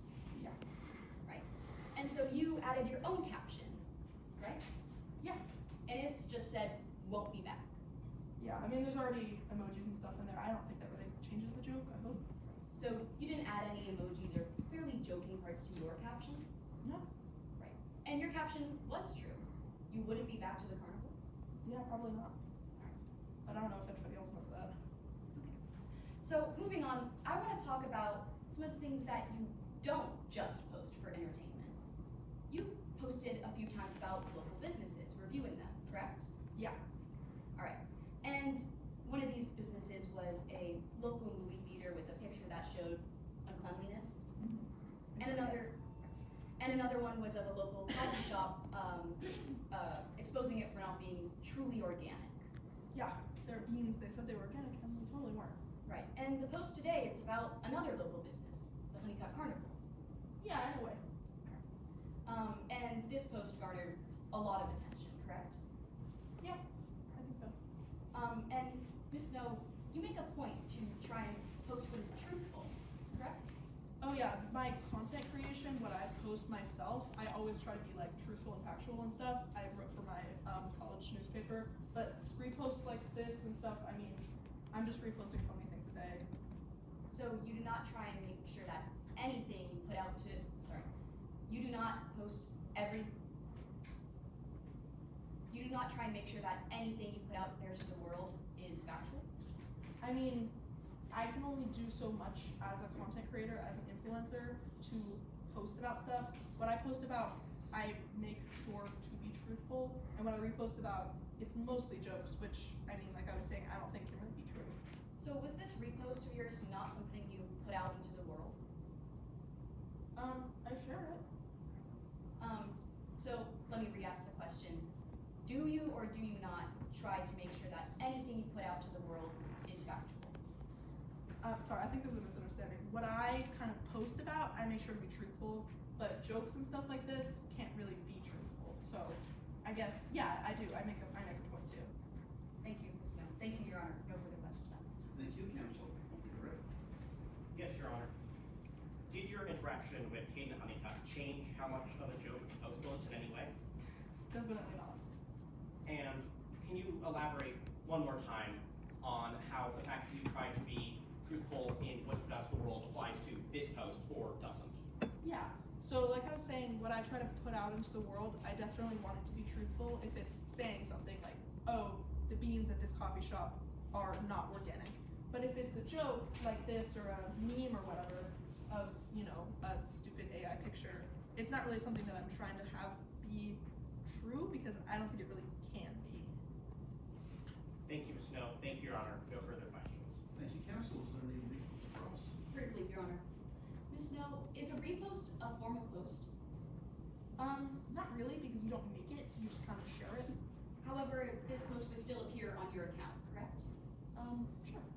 Thank you, Ms. Snow. Thank you, Your Honor. No further questions. Thank you. Defense may call the next witness. Your Honor, the defense has no further witnesses to call and the rest of this case in chief. Thank you. And you may step down. Thank you. And I take it, defense rest is correct? Yes, Your Honor. All right. And under our court rules, there'll be no rebuttal. Am I correct, counsel? There will be a rebuttal, Your Honor, if I may. Oh, all right. You may call a rebuttal witness. Oh, sorry, I thought you meant a rebuttal, towards the defense, speech will later one. My apologies. Okay. So do you have any rebuttal witnesses? No, Your Honor. All right. Members of the jury will now hear closing arguments. And we're going to hear first from counsel for the plaintiff, then counsel for defendant, and then counsel for plaintiff will be allowed to rebut defendant's argument. Counsel for plaintiff may proceed. Thank you, Your Honor.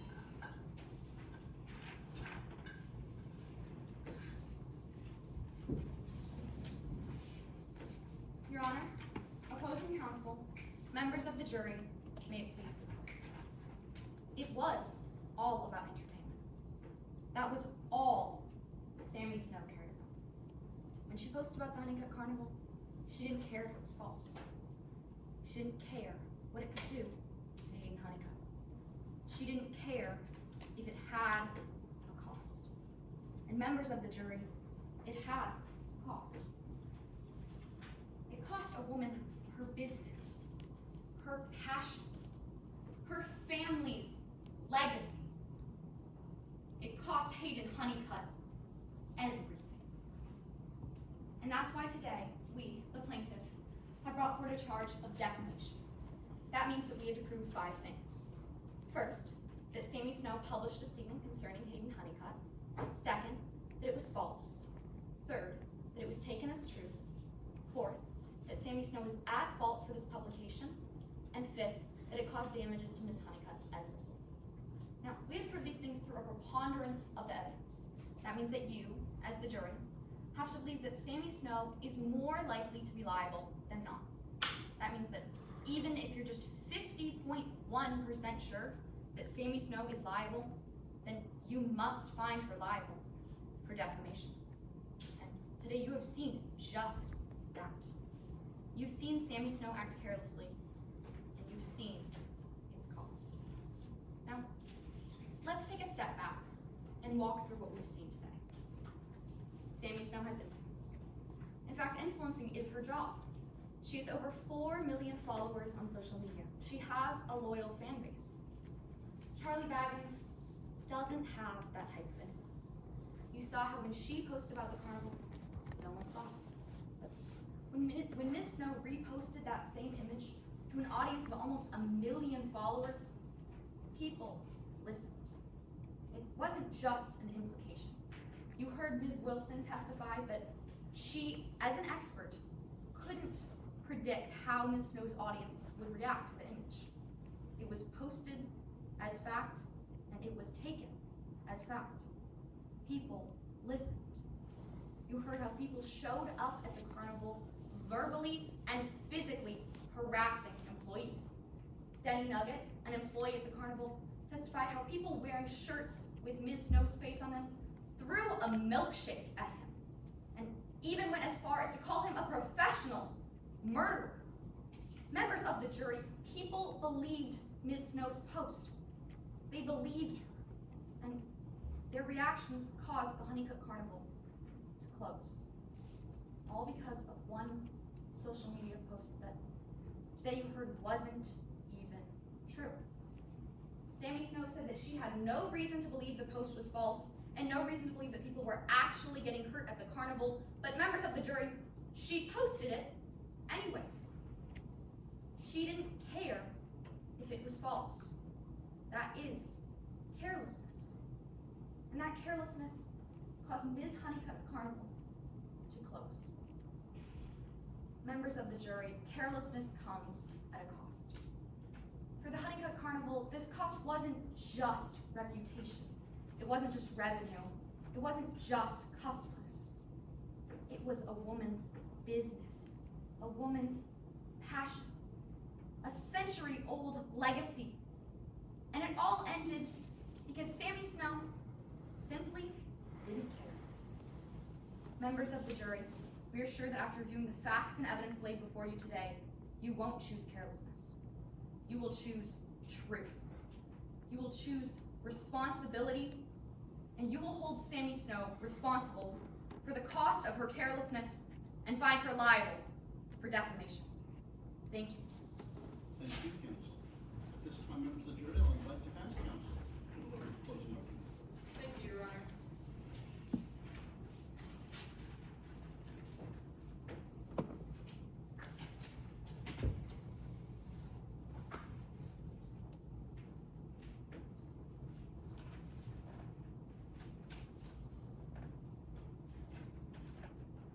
Your Honor, opposing counsel, members of the jury, may it please the court. This is not a case about a careless influencer destroying a business. This is all about entertainment. It was about entertainment when Charlie Baggins made her post, hoping for something viral to blast off her career. It was about entertainment when Sammy Snow reposted, trying to keep her followers engaged. It was about entertainment when the Honeycutt Carnival opened 100 years ago. And it's about entertainment today. Now, the plaintiff has brought forth the charge of the claim of defamation. That can be summarized into 3 disputed points. First, that the May 31st post was a statement of fact, not an opinion, not an implication, not an attempt at entertainment. It had to be a cold, hard fact. Second, the plaintiff had to prove that reposting counts as publishing, that clicking a couple of buttons on something that isn't even your own work is the same as putting out your own newspaper. Third, that the plaintiff suffered harm as a result of the post. And they had to prove each of these points by over 50% each, which means that if any point is left unfulfilled, then you must find Sammy Snow not liable for defamation. To start, let's zoom in on what the post actually said. Members of the jury, we're talking about a post that never contained the words dead or killed or murdered. The plaintiff's entire case rests on the law's opinion on an emoji. And that's exactly why this isn't defamation. You've even heard the plaintiff themselves agree. In fact, all 3 plaintiff witnesses said that the post implied people died, but not a single one said that it stated it. There is no defamation if there is no statement of fact. You cannot find Sammy Snow liable off of implications. There is no any which way in defamation. It is black and white. It is either a statement of fact or it isn't. And you've heard from Sammy Snow today, their repost was not. It wasn't something that could be true or false, it was entertainment. Furthermore, defamation requires publication, but Miss Snow didn't even publish anything. No one in this room disputes that it was originally Miss Baggins' post and Miss Baggins' words.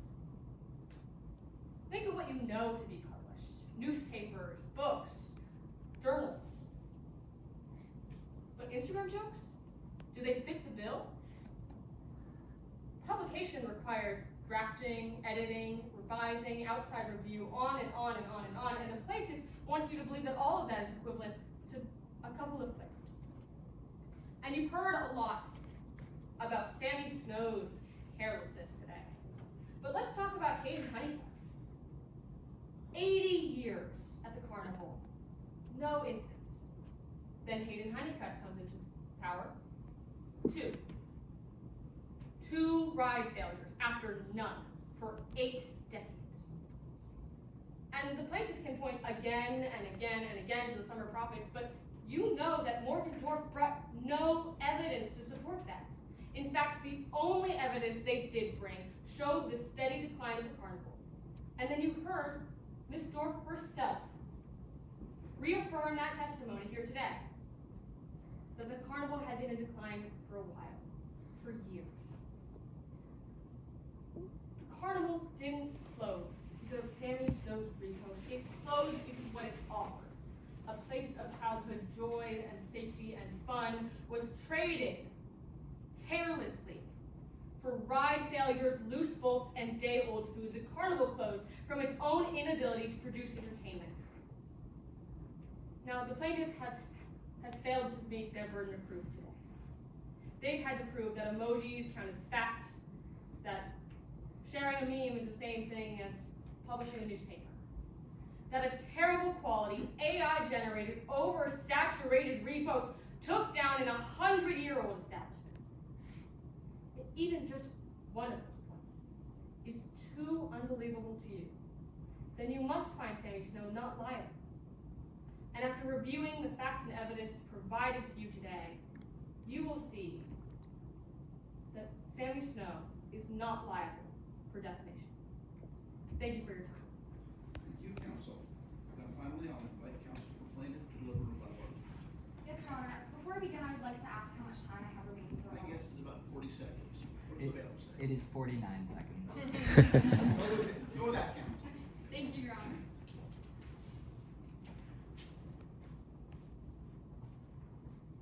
Your Honor, members of the jury, yes, our witnesses didn't say for certain that the post was a fact, but one of the defense's witnesses did.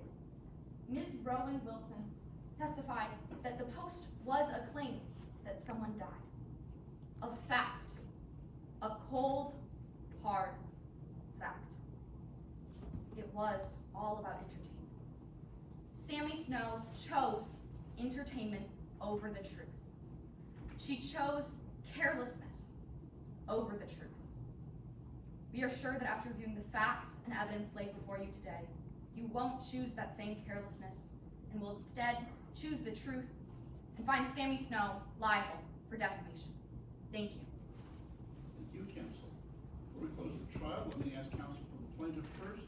Any Rule 35 motions? No, Your Honor. Counsel for defendant, any Rule 35 motions?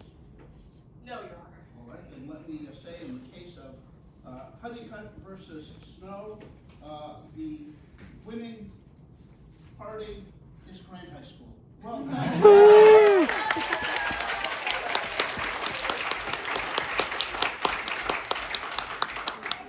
While the judges complete their electronic balloting, and please complete your electronic balloting, or however you're doing it, let me give you also an opportunity to make an acknowledgement. Calm down, sit down, sit down. And then I want to make a few acknowledgements, and then we'll hear from the judges. We're going to move this along relatively quickly, but first, my best guess is that there may be a teacher or two from Grant High School and or coaches whom both teams would like to thank and acknowledge.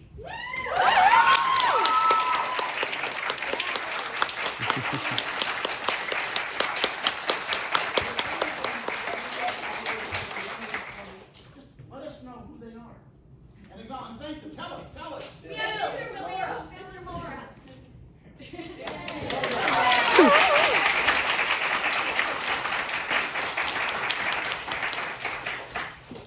I also want to make some acknowledgments too, and then I'll need a little bit more time for the judges. Got some other comments I want to give you, then we'll have some comments from our judges or our jury.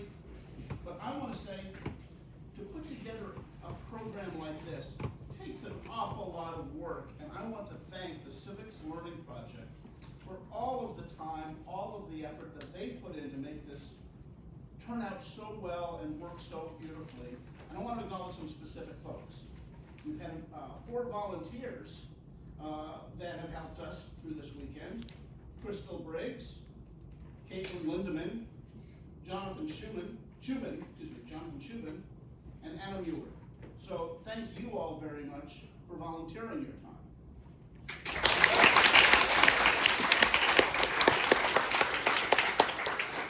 And now from the Civics Learning Project staff, first of all, I want to acknowledge Chris Perucci, the director of programs, I understand he was the lead writer, the head writer of this particular mock trial problem, and I can tell you, it's one of the best I've ever seen. Both teams did a superb job, which I'll comment on in a moment, but this is also one of the very best mock trial programs that I've ever seen. So I acknowledge Chris Perucci doing a great job as the head writer of this. I also want to thank other staff from the Civic Learning Project for doing such a magnificent job coordinating everything. Jen Kallick, Amanda Coven, Ava Fitzsimons, Chris Hughes, and then of course, Abby Laughlin, please stand, the competition manager.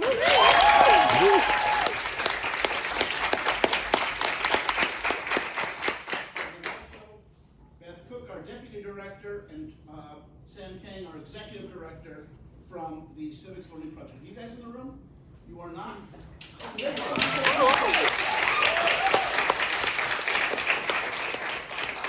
If you thought this was at all worthwhile, and I'll tell you in a moment why I think you should think that, please express your appreciation at some point or points to Civics Learning Project. This is why I think it's worthwhile. Hope you agree. I've tried a number of jury trials as a trial lawyer. I've been a federal judge now 14 years. I've presided over many, many jury trials. And you know, a jury trial is part of our important form of self-government. You know, we have a system of self-government under our Constitution here. And part of self-government is when we have disputes within our community, we resolve them among ourselves with jurors resolving the disputes. But it's always under the rule of law. And that leads to my next point. The rule of law has been something that's been mentioned and in the news quite a bit recently. Think about what it means. Think about how important it is and what it means to you. Realize that in this nation under our Constitution, the people are sovereign. We the people, is how the Constitution begins. And the rule of law helps protect that concept, but also helps protect all of us. And that leads to my third point. This was a fascinating case involving the role of artificial intelligence and social media in society that obviously had very important implications for Hayden Honeycutt and his family business, but it also threatens to undermine what Sammy Snow was doing and Baggins. And so those are important issues, but now just think about it at an even bigger scale. What's the role of artificial intelligence and social media in society at large, and specifically on its effect on democracy? These are all little microcosms that we've talked about today for those larger issues. So please do continue to think about it, continue to learn about it, and the future is going to be in your hands.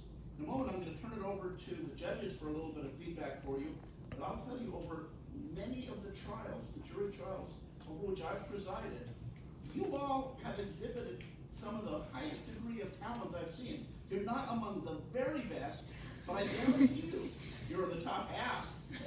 Really impressive, given that you're in high school. So well done to you, well done to your high school, to your teacher, to your coaches. You put in a lot of effort, it shows.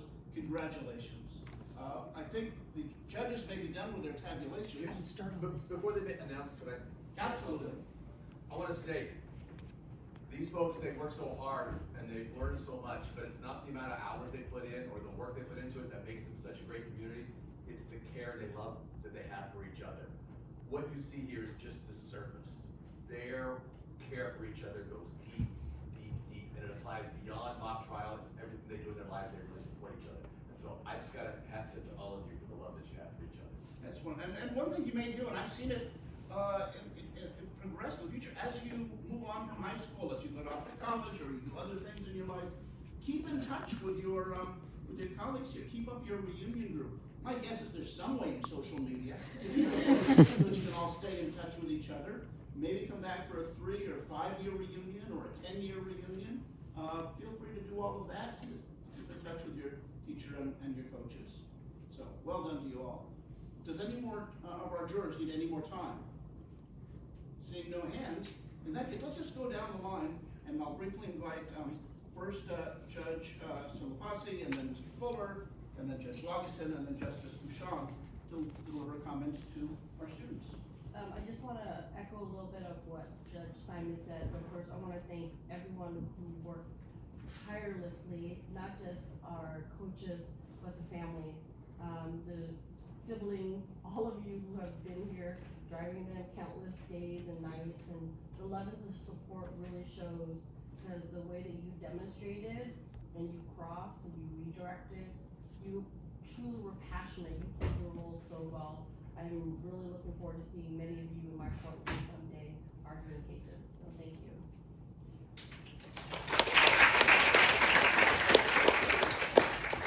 What skills did you guys use to memorize or dedicate to memory the material? I'm just curious. Cookies. For the people that gave in closing, I mean, how did you really do that? I went into a little corner and I just said it over and over again. Everyone made fun of me for it because I looked insane. Did you start with a large outline and work it down, or do you have certain points that you knew once you got there? Yeah, it's mostly knowing the points and then going from there. Okay. I know, what my paragraphs in order, and like since I wrote it, I spent so much time editing it, I like already have most of it in my brain, and then I just read it over and over again, and then I try to go off book, and usually I just. Two things. Thanking the judge for the ruling is very smart. Most jurors don't use words like sustained or overruled in their lives, and when they hear it, if your reaction is to genuinely thank the judge, sometimes you can get points from the jury even if the judge rules against you, especially if the other side doesn't do it. And I noticed a lot of you did that, and it's a good trial skill. And then also, I thought it was a well-placed objection that came in misleading the jury.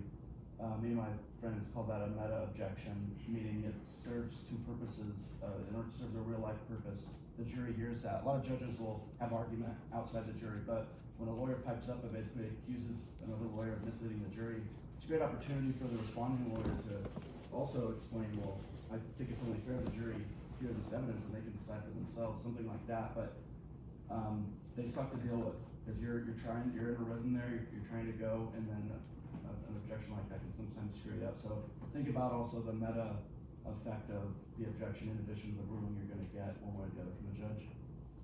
Judge Lageson. Sure, I have three things. The first is, the longer I'm in this profession, I'm going into my 25th year this year, the more I wish we could go back to the days of Abraham Lincoln, where people just studied for the law and became lawyers by reading the law and having mentors bringing into the profession. We're starting something like that in Oregon to a degree, and the reason I wish that is because all of you are well on your way to being lawyers, should it be something that you choose to pursue, and many of you probably are paying attention to the news in Oregon. We have a public defense situation. If there was some way that we could just channel people with your skills straight into the profession, I think we would be all the better. The second thing that I'd like to say is I want you to kind of sink in your mind this moment, so that if you do become lawyers in the future, you remember how you conducted yourself today. The way you conducted yourself today, and I know you had a timekeeper, showed tremendous amount of respect for the jurors, the judges. You didn't overdo your case, you didn't underdo your case. You did exactly what was needed for the case, and you don't actually see that all the time in the profession. So the way you respected our time and each other's time is something that I hope you'll carry forward with you. And the third thing is, since it's apparent that some portion of Grant High School will be going to national, if you need help preparing, I would love to help you prepare. By the way, I think it came out earlier, I'm not positive, got the full details. Judge Lageson is the Chief Judge of the Oregon Court of Appeals. Now here from the Justice on the Oregon Supreme Court. Judge Justice. Hi, John. and before I got on the Oregon Supreme Court, I was a trial judge for 15 years. Had Mr. Fuller tried a case in my courtroom. Judge Simon actually was in my courtroom. He was a lawyer and I was a lawyer. We tried cases against each other. Yes.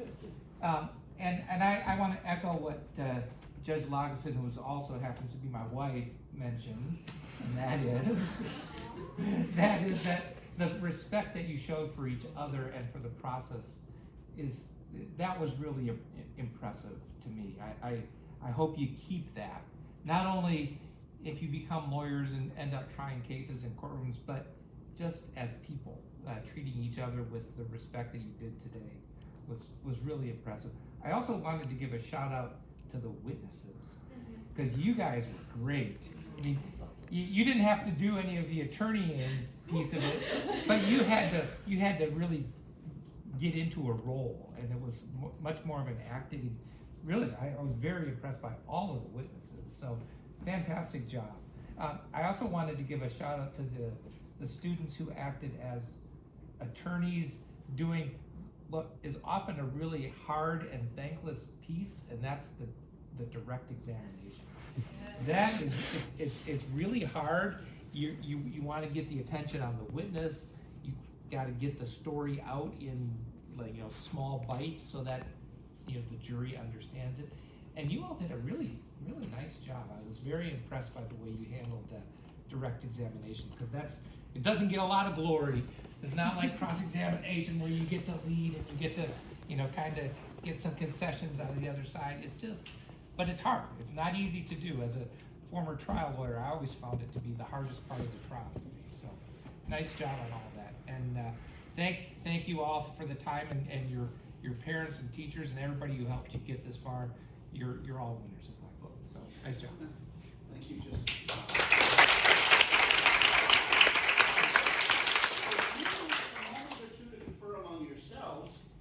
Take it. Otherwise, I'd be very interested in hearing who the plaintiff would designate as the most valuable player on the defense side, and who the defense would designate as the most valuable player on the plaintiff side. But don't take more than a minute or two.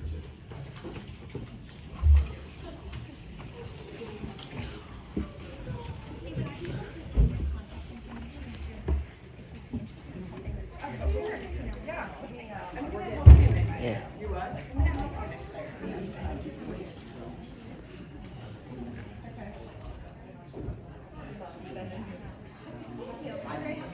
It's a lovely little Easter egg. I recently rewatched the Glee One. Yeah, where's the white folder? Oops. So real. Where's the white folder? Downstairs.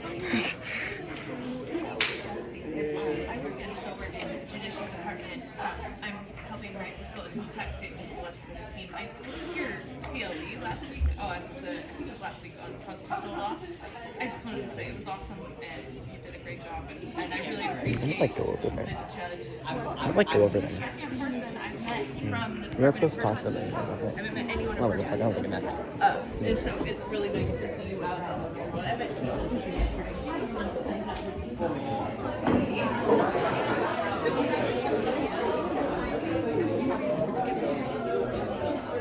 never want to see this shit.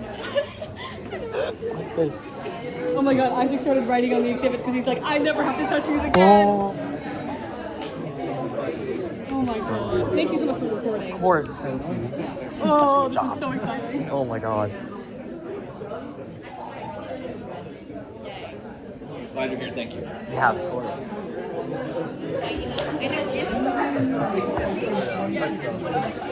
Can we just get the cinematic down?